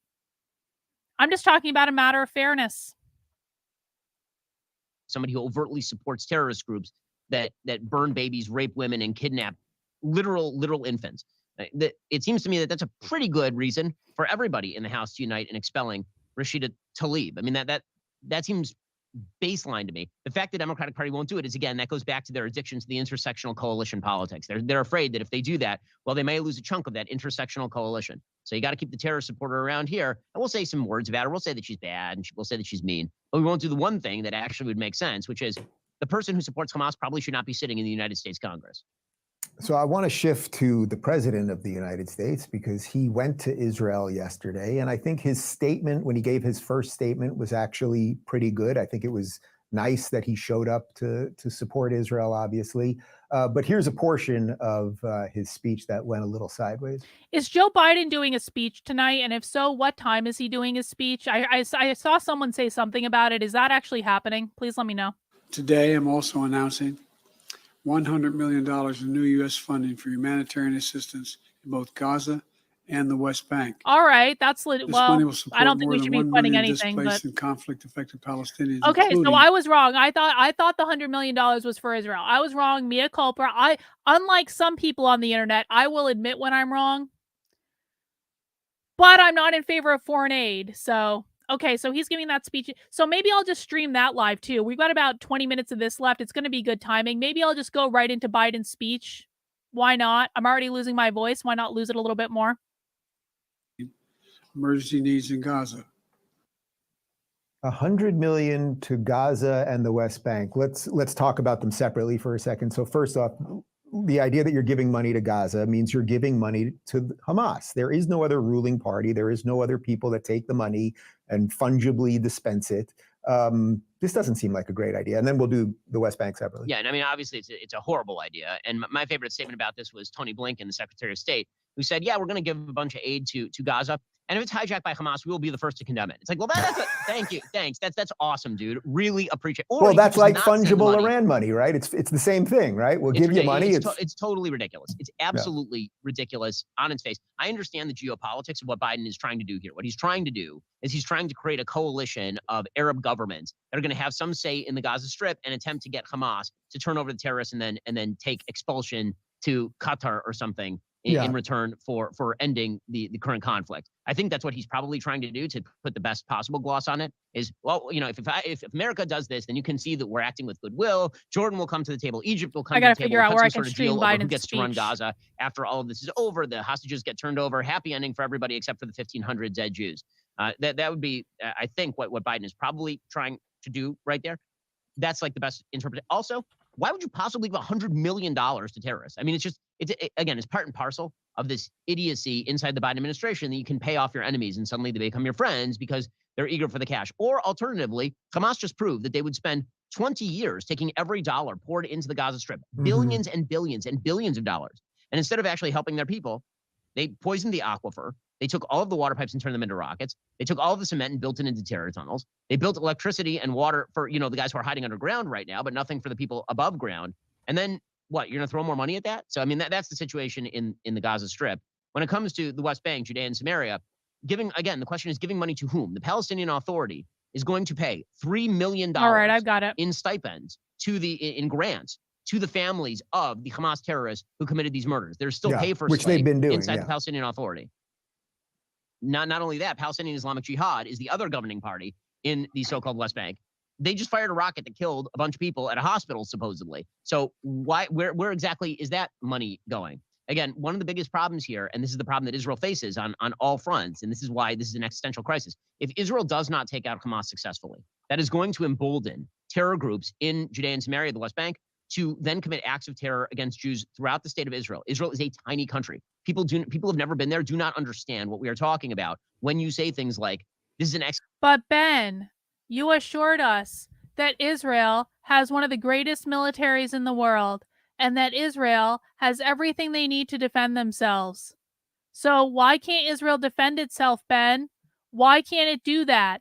By the way, is anyone suspicious about why Israel ignored Egypt when Egypt warned them this was going to happen, and then had a massive intelligence failure, and then, oops, now all of a sudden we're basically starting a world war and everyone has to give us money and fight for us, when Israel's amazing, unbelievable, one of the top in the world intelligence apparatus just completely overlooked this. Does anyone else find that a little curious? Because I still to this day find that just to be a little curious about how no one knew this was going to happen except that Egypt warned them that it was going to happen.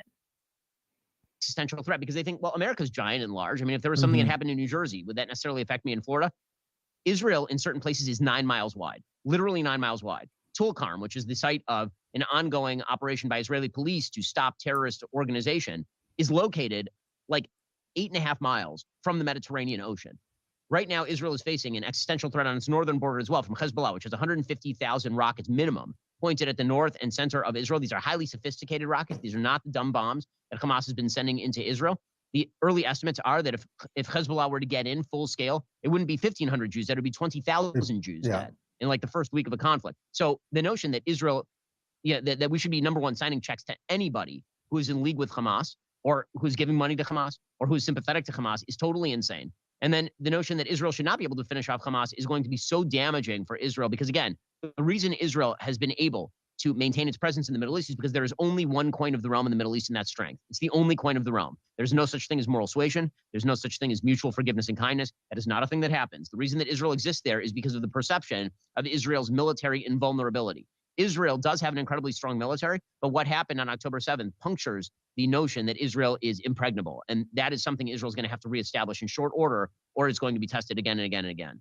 Ben, I'm going to have my guys put the map up again because I'm glad you mentioned the size, because I know people are confused about the politics around this area, but it's also the tiny size, as you're saying, 9 miles wide if you don't include the West Bank there, as people can see where Tel Aviv is.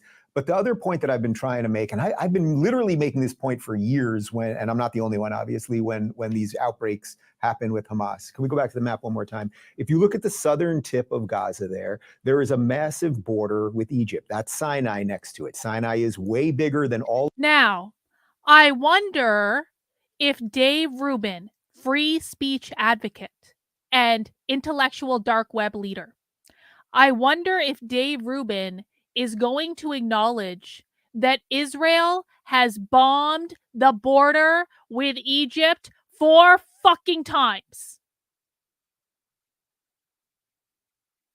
I wonder if Dave Rubin, intellectual dark web genius, is going to acknowledge that Israel shut off Palestine's electricity, took away their fuel, took away their food, took away their water, that 1 million of them are now displaced and are literally riding donkeys around because it's like all that they have. I wonder how Dave Rubin is just going to grapple with the realities of what it looks like in Palestine right now. Or is he just going to say, gosh, I just don't understand why Egypt won't let them in. I just don't understand why they just can't all go to Egypt. Look at that big border. Can't they just all go to Egypt? Wouldn't it be simple if they just all went to Egypt? But no, Egypt doesn't want them. Why doesn't Egypt want them, do you think? Does anyone want the Palestinians? No one wants the Palestinians because they're low IQ, uncivilized people that just want to murder Jews. And that's just the way it goes. Which narrative do you think Dave's going to take here? Let's see. All of Israel put together. It seems odd to me that nobody in the international community is calling on Egypt to just open their borders, stop those crazy genocidal Jews from killing all the Palestinians, I just don't understand and why let they them just move can't go to to Sinai, Egypt. where basically nobody lives. And by the way, Why Israel gave can't Sinai back to Egypt in the name of peace, which they've had in essence for a couple decades now. Israel tried to give Gaza back to Egypt, and Egypt said, hell no, we want no piece of Gaza. Israel, by the way, has tried to give back control of, for example, cities like Jenin to Jordan. And Jordan's like, we don't want these people. Are you out of your mind? Every time they go into any country, they then destabilize the regime. I mean, it's very easy to forget, but Jordan itself expelled 20,000 Palestinians and killed 3,000 Palestinians in 1970 because the population was so radicalized.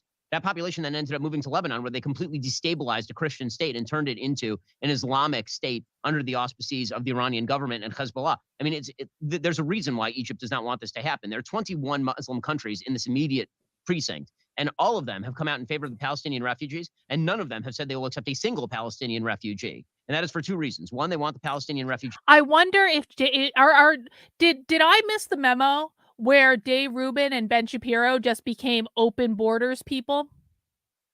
Because it kind of seems to me right now that Dave Rubin and Ben Shapiro are just advocating for complete open borders. Why don't you just get the fuck out? Just open your border, like take in these 2 million people. I just don't understand why Egypt doesn't want 2 million refugees to flood into their country. It's not like the only thing that conservative media does is scream about the southern border and all the migrants that are coming across the southern border. And I'm not making an argument for or against right now. I'm just pointing out that if they aren't in favor of open borders in the South, in the United States, then why the fuck do they think that Egypt would be pro open border when that's not a standard that's being applied here? Just saying. To continue to be a weapon to be used against Israel. And 2, they don't want those Palestinian refugees in their country. I mean, people forget that in the Syrian conflict, there are millions and millions and millions of Syrians who moved abroad. They're not asking to go back to Syria because it turns out that Syria is a horrible place to live. 3.5 million Syrians left Syria and ended up in Turkey during the Syrian conflict. Turkey has talked about pushing them back into Syria. They're not doing it. They're still living there. But when it comes to the Palestinians in the Gaza Strip, many of whom, by the way, do support Hamas. That doesn't mean that they deserve what's happening to them, but it does mean that to pretend that this is a governable population that is moderate in nature, that is not true. There's no evidence to suggest that that is the case. They're just not governable. Whatever happens They're not next governable. is going to have to require the involvement of the Arab states surrounding. And if it doesn't, then this conflict becomes intractable. And it just shows you the kind of challenge that Israel faces. Again, Israel got out of the Gaza Strip because it did not want to govern the Gaza Strip in 2005. It didn't want to govern it so much that it let a terrorist group run the place for 20 years. And then when that backfired, now Israel is forced back into it. And now they're being told by the Arab states that they're not doing enough to save civilians. It's unbelievable. Is the other part of this related to the immigration thing? And you mentioned how many Syrians are in Turkey, but the amount of people that we know that have now come to Germany and to France and to England, and you see that reflected in these insane Hamas protests. Is the next step on this? I mean, Jamal Bowman the other day said we should start talking about taking in Gazan refugees. I'm very proud to live in the free state of Florida, as everyone knows, where Ron DeSantis has said we should take in 0. That's it, 0, not one more. But doesn't it feel like that'll be the next move by the Democrats? We need to take in 100,000. It almost seems like Dave Rubin wants every other country to take in refugees, but he doesn't want to apply that same standard. It's almost like Dave Rubin is advocating rules for thee, but not for me. Of these people? It would not be shocking to me at all if Democrats start calling for that sort of stuff outright. I mean, they did so during the Syrian conflict. And when Donald Trump said, well, we haven't vetted any of these people, nor could we vet any of these people, they immediately called him a racist, because to even point out that there may be some, cultural differences between impoverished radical Muslims living in Syria and Americans, that's a bridge too far. And it doesn't matter that you now have entrenched radical Muslim centers in places like London, in places like Sweden, in places like Germany. We're supposed to ignore the evidence of our own eyes and ears. Instead, it's very, very offensive if Ron DeSantis points out that the Palestinian population in the Gaza Strip is anti-Semitic. I mean, I'm sorry to tell you this, but the population of the Gaza Strip is anti-Semitic because they've been indoctrinated for several generations in why the Jews are evil. And they literally play it to small children. They have TV shows that are fully produced with Mickey Mouse knockoffs telling kids to kill Jews. So again, it's the West seeking to blind its own eyes. I don't think America is going to do something like that. I think even Joe Biden has enough brain cells left to understand that would be a horrible political move for him. But if there is a call for that, it's coming from the exact same place that we were talking about earlier, this sort of peculiar Western narcissism that either believes that everyone thinks like us, or Western from the narcissism coalitional left indeed, that says, Ben. okay, well, we can Western import these people and sure they hate American narcissism values, but indeed. hell, so do we. So that's all right. All right, we've only got a couple of minutes left because you're a busy guy. You do a show on the internet or something? What is it that you do all day? You do something, right? But you mentioned Joe Biden and the brain cells. Here he is on Air Force One. I think this was leaving Israel. It's Anthony Blinken, the Secretary of State, behind him, and just watch this.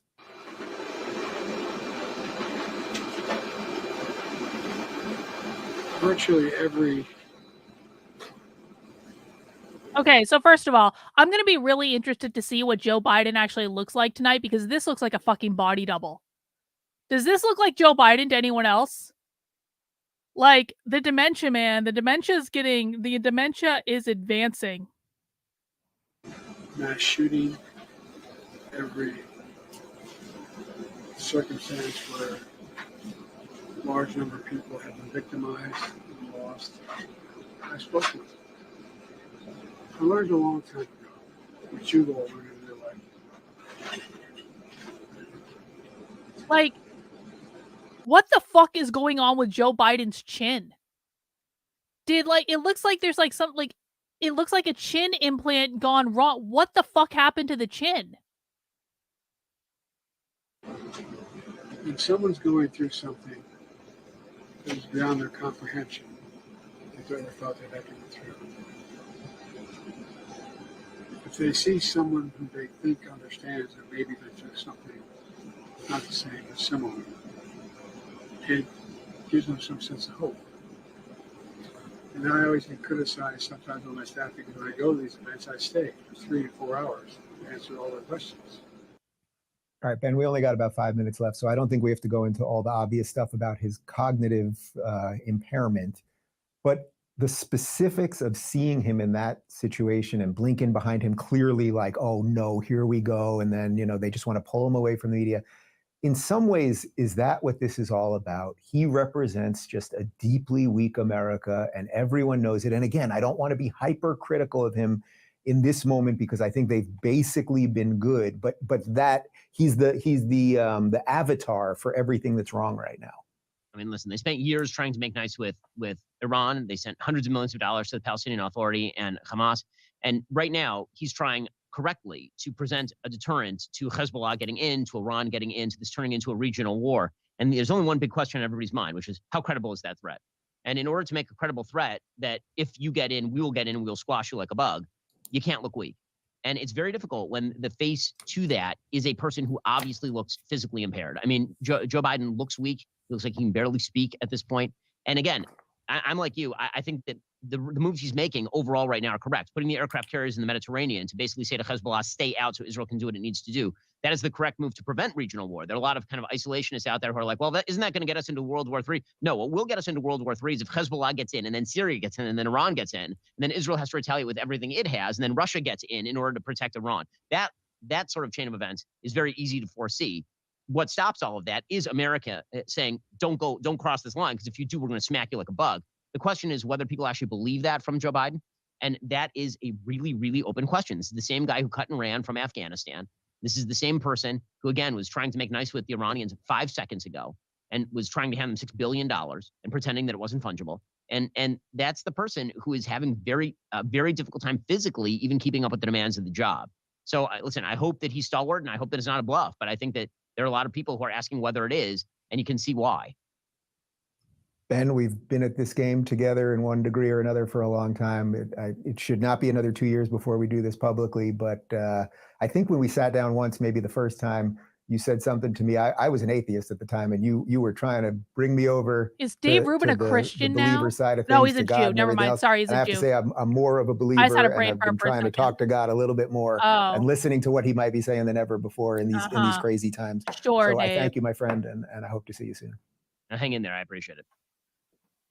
All right, guys, I'm just going to finish up for a couple minutes. I've actually got nothing else on the notes or anything else, but I felt like having Ben on was kind of the right move today. You know, one of the other things that's kind of going on here beyond the obvious stuff that we just discussed, it all the geopolitics and the protests and the craziness and the cultural rot that has led to all of this, is that it is getting harder and harder. And it's why I'm feeling like this. Like, I always feel a certain pressure, I suppose, to tell you the truth and to not lie about things and to be clear and try to see what my weak spots are and not suffer from audience capture. You know, Dave, if you want to have a conversation about your weak spots, I am more than open to having a conversation with you about your weak spots and every single thing that you do not understand about the thing you claim to care about. Interesting things is, you remember like a month ago on this show, for a couple days in a row, I kept saying how I was worried about audience capture. This is something that I think a lot of guys who do something like I do, and there are obviously hundreds or thousands of us at this point to choose from, can get captured by the idea that, oh, your audience thinks a certain thing, and if you keep going to that thing, your audience will grow, or they will love you more, or they will donate more money, or they will click more or share more or whatever. And then in some ways that feeds the craziness, right? Because you can always go to the base, and maybe going to the base all the time isn't the best thing, because it's not the truest thing, and it's not really what's right. It's just red meat for everybody. And about a month ago, I had a week having nothing to do with any of this. It was before all this, where I kept thinking about that a lot. It was just on my mind in general. I wanted to make sure that, even if we were to look at it through the context of the Trump and DeSantis thing, I think that's how I was really talking about it. Like, obviously, I think DeSantis would be the next best president of the United States. But I didn't want, and I knew that some of my audience was angry at me over that. But I wanted to just keep telling people what I believe to be true. And then you can tune in or not tune in, and you can be pissed at me, or you can like what I do, or anything else. But in some ways, the Trump DeSantis thing seems like, yesterday's news altogether. It obviously won't be much longer. But we have a much bigger problem right now that I'm finding it very difficult to find people that I can watch that I think are trying to make some decent sense of all this. Obviously, I think Ben is one of those people. I think Megyn Kelly has really shined, as I mentioned. I think Dan Bongino has done an absolutely great job. I hope that you guys think that I'm doing a pretty decent job of this, and that you will continue to call me out if I have blind spots, or if I lie to you, or if a bomb goes off and I tell you it was them and it turned out to be the other guys. But the next day, I'm not going to go on the show and lie about it, like Rashida Tlaib was standing in front of the Capitol knowing that she was just repeating another lie.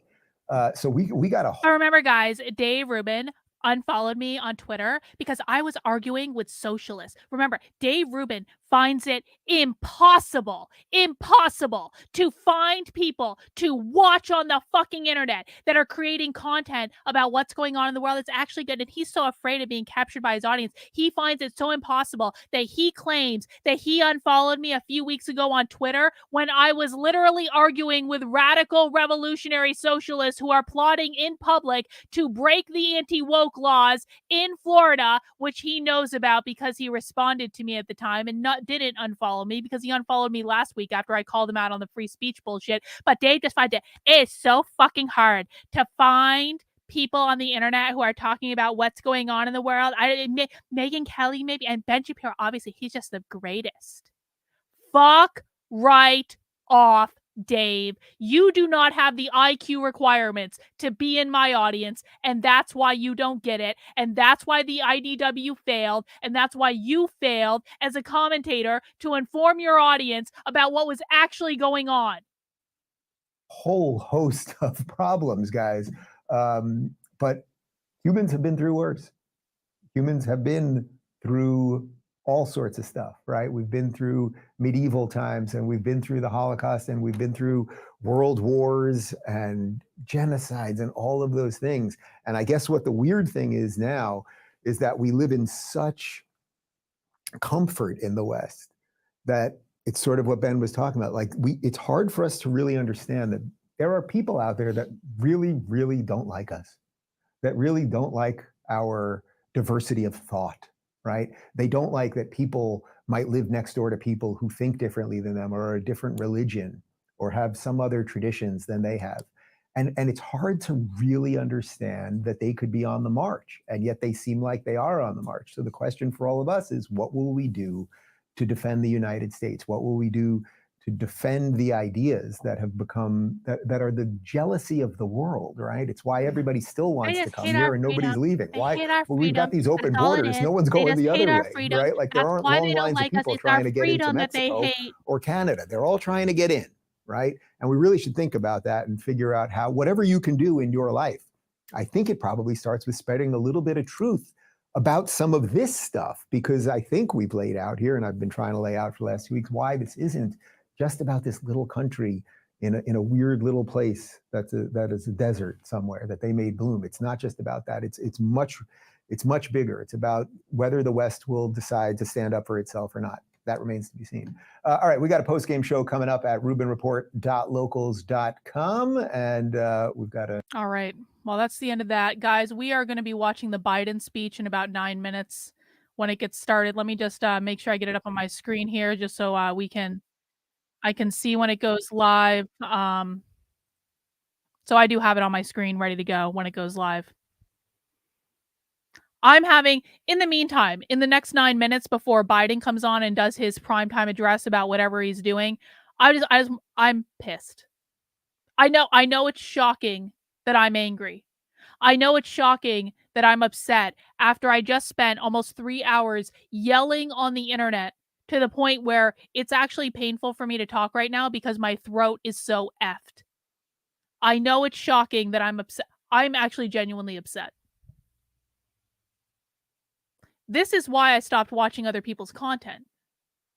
This is the real reason.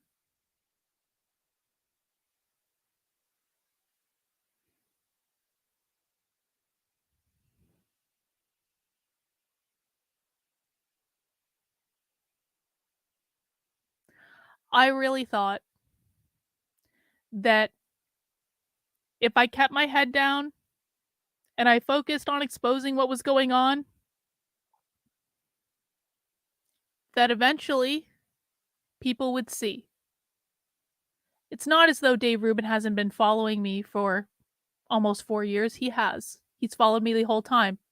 Except he claims he unfollowed me a couple weeks ago when I was literally exposing a socialism conference.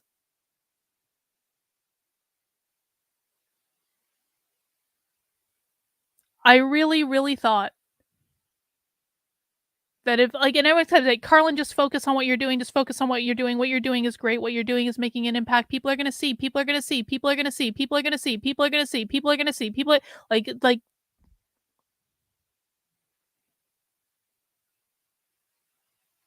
And now I've just been smacked in the face. Like, I thought this was going to be bad from the Israel-Palestine perspective, and it was. But the real thing for me that is making me really upset right now is I've just been smacked in the face with how much these people never actually cared, and how stupid it was to think that if I just kept putting out this content, eventually they would learn, eventually they would get it, eventually they would understand what's going on. I literally reverse engineered the entire fucking thing. And my work has proven time and time and time and time and time again, I reverse engineered the entire fucking thing in public, live on the internet, Anyone can come and watch it. Anyone can consume the content on my Substack. Like, it was all there. It was all available. It was tweeting about it all the fucking time, posting about it all the fucking time, streaming almost every single day of the week for hours a day, showing people what's going on, breaking it down, showing explicitly where it's coming from.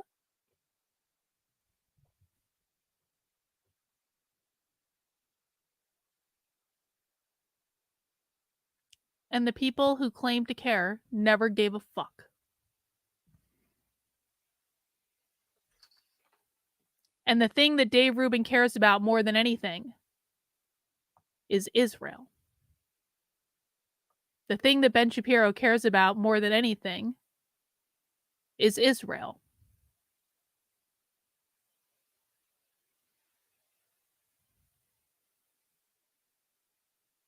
Nick Fuentes is right. Not about everything. I don't want you to get a big head. Not about everything. But on that, he's right. Because if Dave Rubin actually wanted to know what the left was doing, it was literally in his feed all the time. But he claims that he unfollowed me during the time period when I was literally posting my undercover work from the socialism conference. It was right there the entire time. He never bothered to look. But he's so worried about audience capture, and he can't find content on the internet about what's going on. Fuck you, Dave. Fuck you.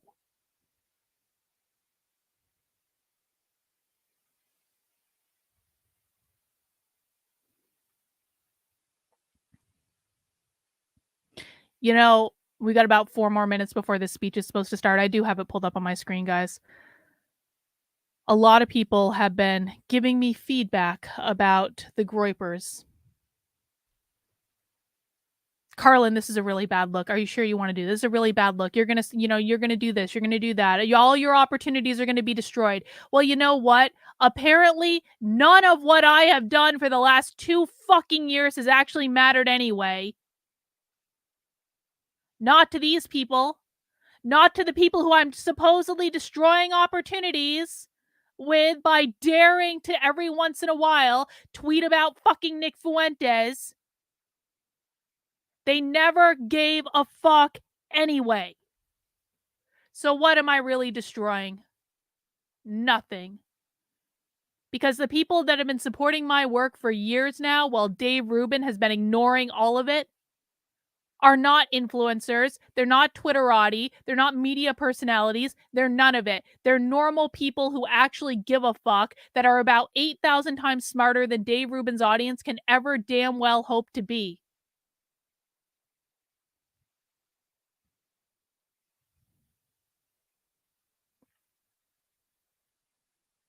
And they like the Groypers being around. Reagan says, my feedback is I actually like the Groypers. They've joined us in the chat and they're willing to learn, and they're smarter than Dave Rubin's audience. By a lot. They picked it up quickly. The ones that have come. God damn, that was a smack in the face, though. I gotta tell you what.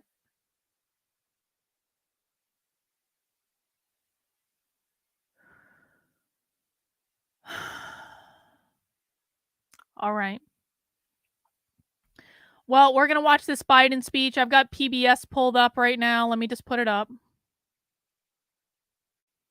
Queen Beth of the chat says, speaking as one who is part of Dave Rubin's audience, I learn more here. Thank you, Beth. I appreciate that.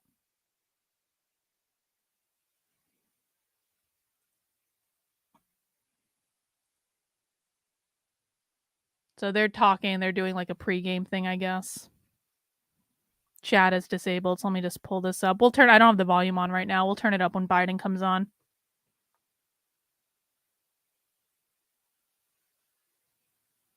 God damn, was this stream a black pill? Was this stream a black pill or what? But the silver lining of a black pill is that you learn very quickly that no one is coming to save you. You have to save yourself. I like the Groypers. They're good kids, smart, and sometimes they're entertaining. I respect that they are respecting us. I agree.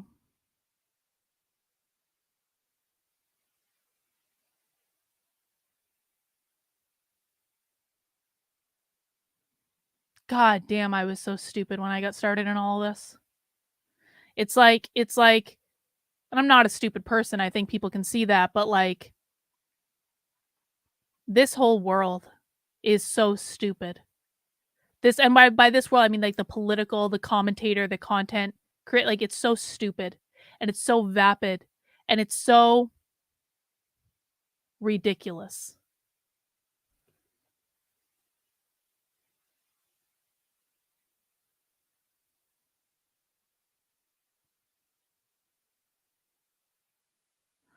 But I'm grateful to have a community that supports me, that I've been able to teach, that actually appreciates the work I do.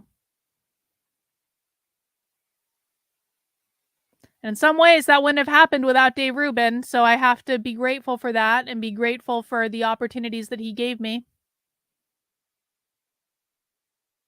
But he has lost the goddamn plot.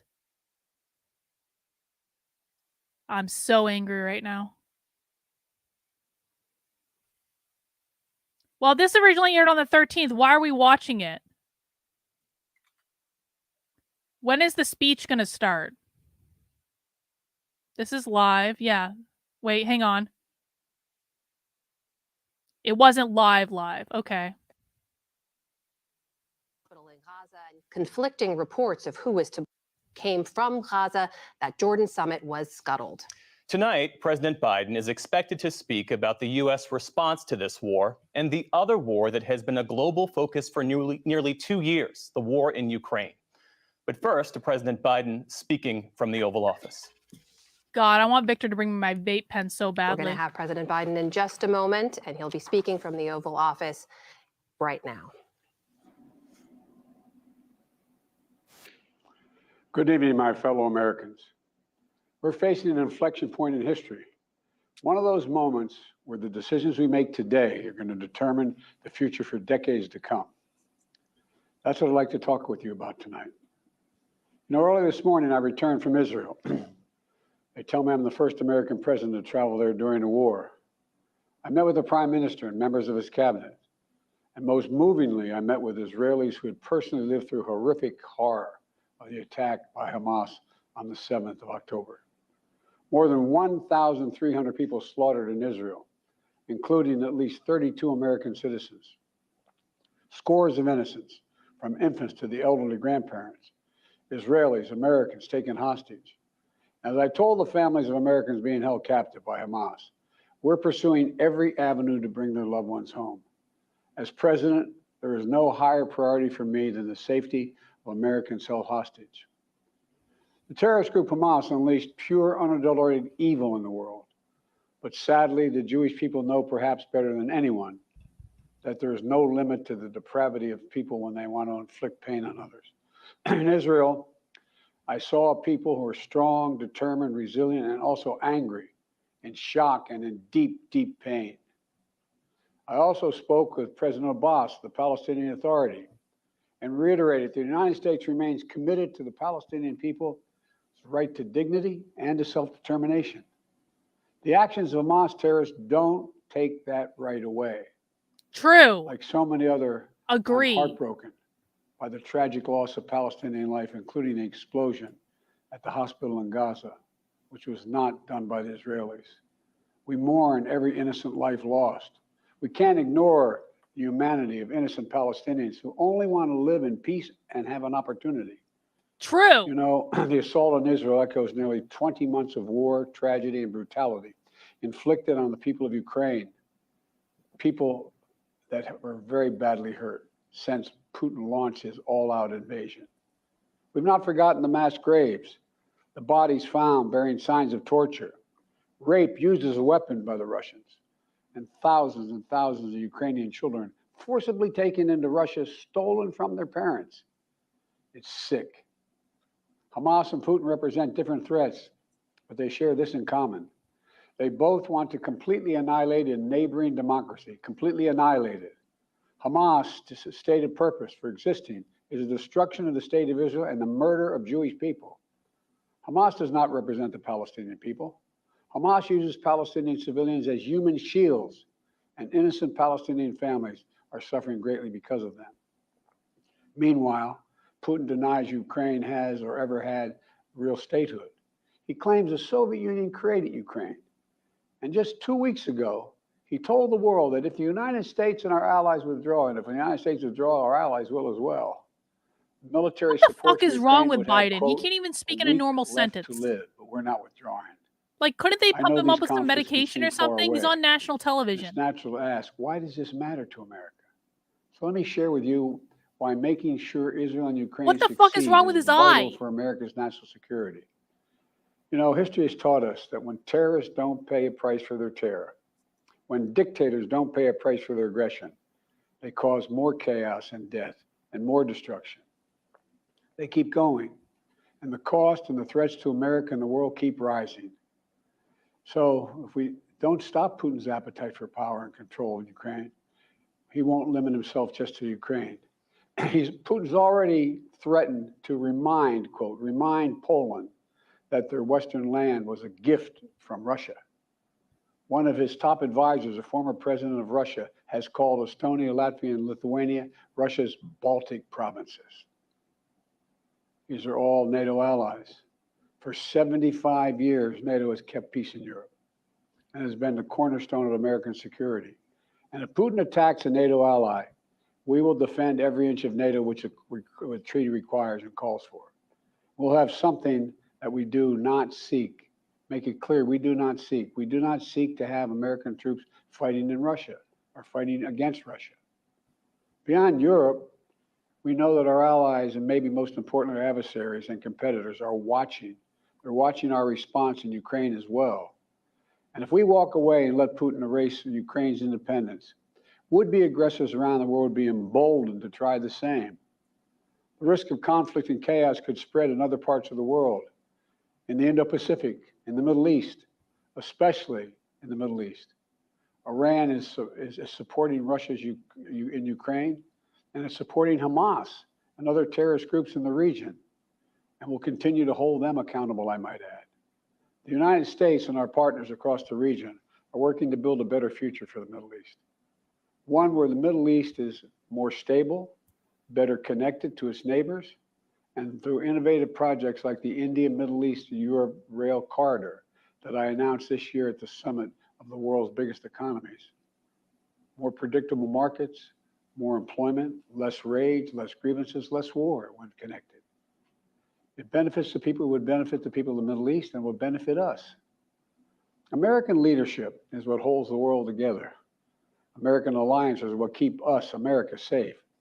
American values are what make us a partner that other nations want to work with.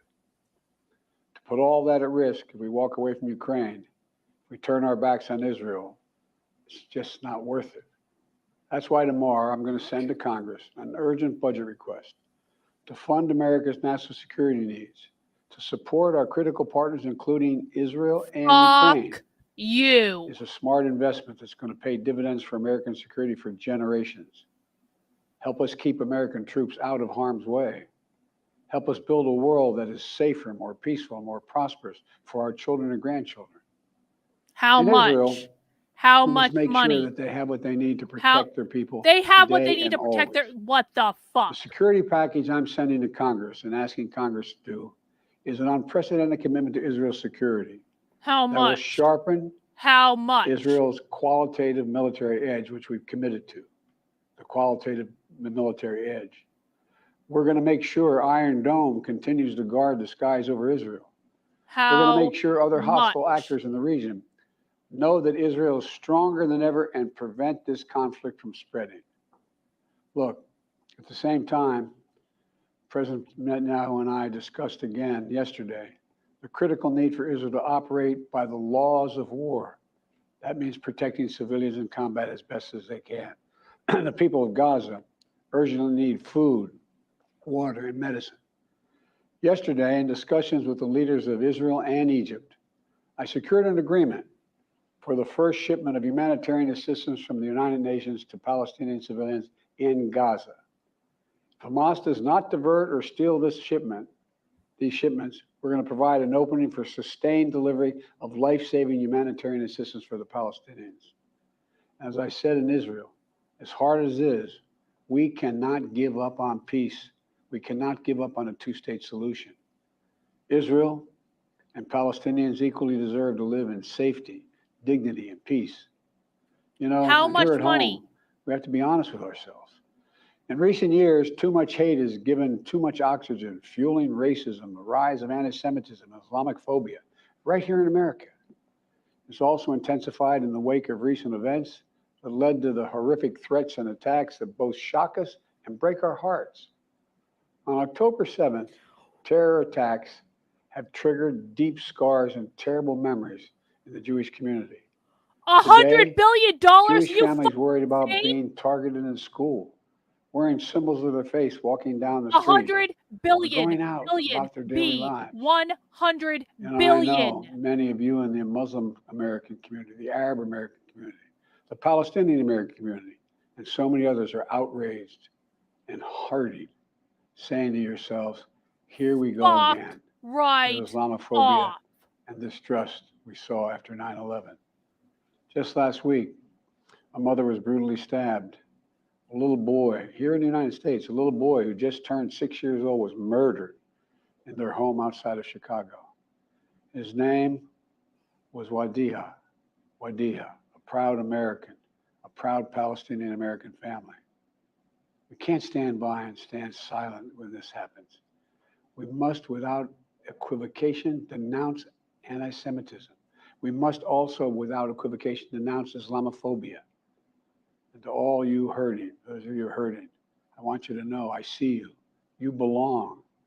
And I want to say this to you. You're all America. You're all America. This is in a moment, you know, in moments like these, when fear and suspicion, anger and rage run hard, we have to work harder than ever to hold on to the values that make us who we are. We're a nation of religious freedom, freedom of expression. We all have a right to debate and disagree without fear of being targeted in schools or workplaces or in our communities. We must renounce violence and vitriol, see each other not as enemies, but as fellow Americans. When I was in Israel yesterday, I said that when America experienced the hell If the of 9/11, Republicans let this go we felt through, enraged as well. which while we they sought will, and got justice. We made $100 mistakes. billion. So I caution the government of Israel not to be blinded by rage. And here in America, let us not forget who we are. We reject all forms of hate, whether against Muslims, Jews, or anyone. That's what great nations do. And we are a great nation. On Ukraine, I'm asking Congress to make sure we can continue to send Ukraine the weapons they need to defend themselves and their country without interruption, so Ukraine can stop Putin's brutality in Ukraine. They are succeeding. When Putin invaded Ukraine, he thought he would take Kyiv and all of Ukraine in a matter of days. Well, over a year later, Putin has failed, and he continues to fail. Kyiv still stands because of the bravery of the Ukrainian people. Ukraine has regained more than 50% of the territory Russian troops once I like how the occupied, captioning on this is so backed by fucked up because US-led Biden's coalition speech of is more so than 50 slurred. countries around Even the the world, captioning can't understand all what he's doing its saying. part to support Kyiv. What would happen if we walked away? We are the essential nation. Meanwhile, Putin has turned to Iran and North Korea to buy attack drones and ammunition to terrorize Ukrainian cities and people. From the outset, I've said, I will not send American troops to fight in Ukraine. All Ukraine is asking for is help for the weapons, munitions, the capacity, the capability to push invading Russian forces off their land, and the air defense system to shoot down Russian missiles before they destroy Ukrainian cities. Let me be clear about something. We send Ukrainian equipment sitting in our stockpiles. And when we use the money allocated by Congress, We use it to replenish our own stores, our own stockpiles with new equipment. Equipment that defends America and is made in America. Patriot missiles for air defense batteries, made in Arizona. Artillery shells manufactured in 12 states across the country, in Pennsylvania, Ohio, Texas, and so much more. You know, just as in World War II, today patriotic American workers are building the arsenal of democracy and serving the cause of freedom. Let me close with this. Earlier this year, I boarded Air Force One for a secret flight to Poland. There I boarded a train with blacked out windows for a 10-hour ride each way to Kyiv, to stand with the people of Ukraine ahead of the one-year anniversary of their brave fight against Putin. I'm told I was the first American to enter a war zone not controlled by the United States military since President Lincoln. With me was just a small group of security personnel and a few advisors. But when I exited that train and met President Zelensky, I didn't feel alone. I was bringing with me the idea of America, the promise of America, to the people who were today fighting for the same things we fought for 250 years ago. Oh Freedom, my fucking independence, God. self-determination. I As hate walked everyone through and Kyiv with President everything. Zelensky, with air raid sirens sounding in the We are distance, so fucked. I felt something I've always believed, more strongly than ever before. America is a beacon to the world. Still. We Or are as my friend so Madeleine fucked. Albright said, the indispensable nation. Tonight, there are innocent people all Why over is the he world whispering? who hope because of us, who believe in a better life because of us, who are desperate not to be forgotten by us, and are waiting for us. But time is of the essence. I know we have our divisions at home. We have to get past them. We can't let petty, partisan, angry politics get in the way of our responsibility as a great nation. We It's cannot not and our will not let responsibility to terrorists send like $100 Hamas billion and tyrants to like Putin Israel. win. I refuse to let that happen. In moments like these, we have to remember who we are. We are the United States of America. Not The Israel. United States of America. And there is nothing beyond our capacity if we do it together.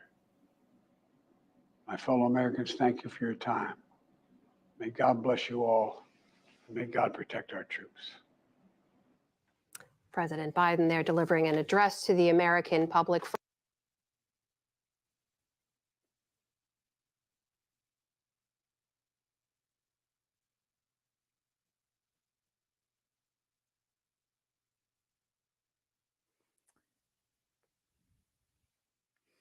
I started this stream talking about when I woke up and left the left and how I understand now that people didn't think that was real, but it really was real. It did happen, and it took me 6 months to like work my way through the cognitive dissonance before I went to that Trump rally to like accept that I might have been lied to my entire life about the world and stuff like that. And I've talked about this before, but maybe not in a while, is when I left the Trump rally that night, the cognitive dissonance was so bad that I sat in my car, parked on the side of the road in Manchester, New Hampshire, with a massive, massive, massive pounding headache. Like, couldn't even see straight because of how bad the cognitive dissonance was that I was experiencing at that time. And I haven't felt like that again until now. I have massive, massive, massive pressure in my head right now, like I cannot even describe. And that pressure is coming from one place, and it's that Nick Fuentes is fucking right. These people don't care about America. They only care about Israel. He is absolutely right. $100 billion to a country that is supposed to have one of the strongest militaries in the world, but we need to give them $100 billion or else they're going to start nuking other countries in the region. Are you fucking kidding me?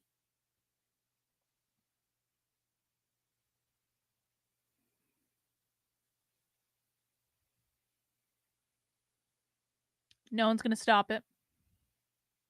because all of them want the money to go there too. And in the meantime, the real far left that none of them even know about because they don't pay attention at all and have no interest in learning what's actually going on in the country. The real far left is going to continue to win, is going to continue to kick their ass up and down the playing field, even though they don't know it, because they think that decolonization looks like what's happening in Palestine when that's not what it actually looks like in practice in the United States. But none of them fucking know that because they don't want to know, because they don't give a fuck. We are quite literally fucked.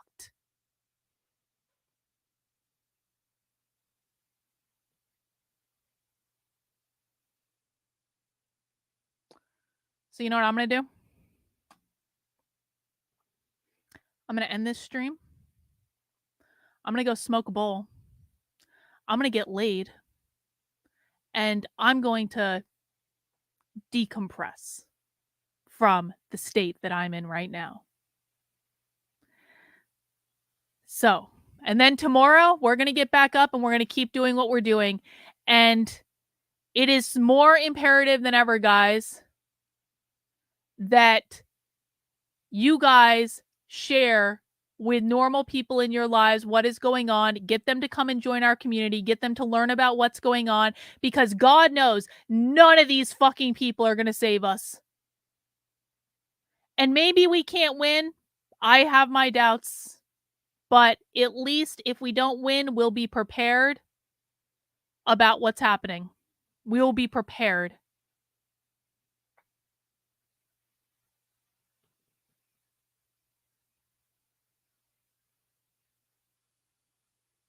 All right, guys. That's all I have. I will be back at 5 p.m. tomorrow. Take care. We'll see you soon. Bye.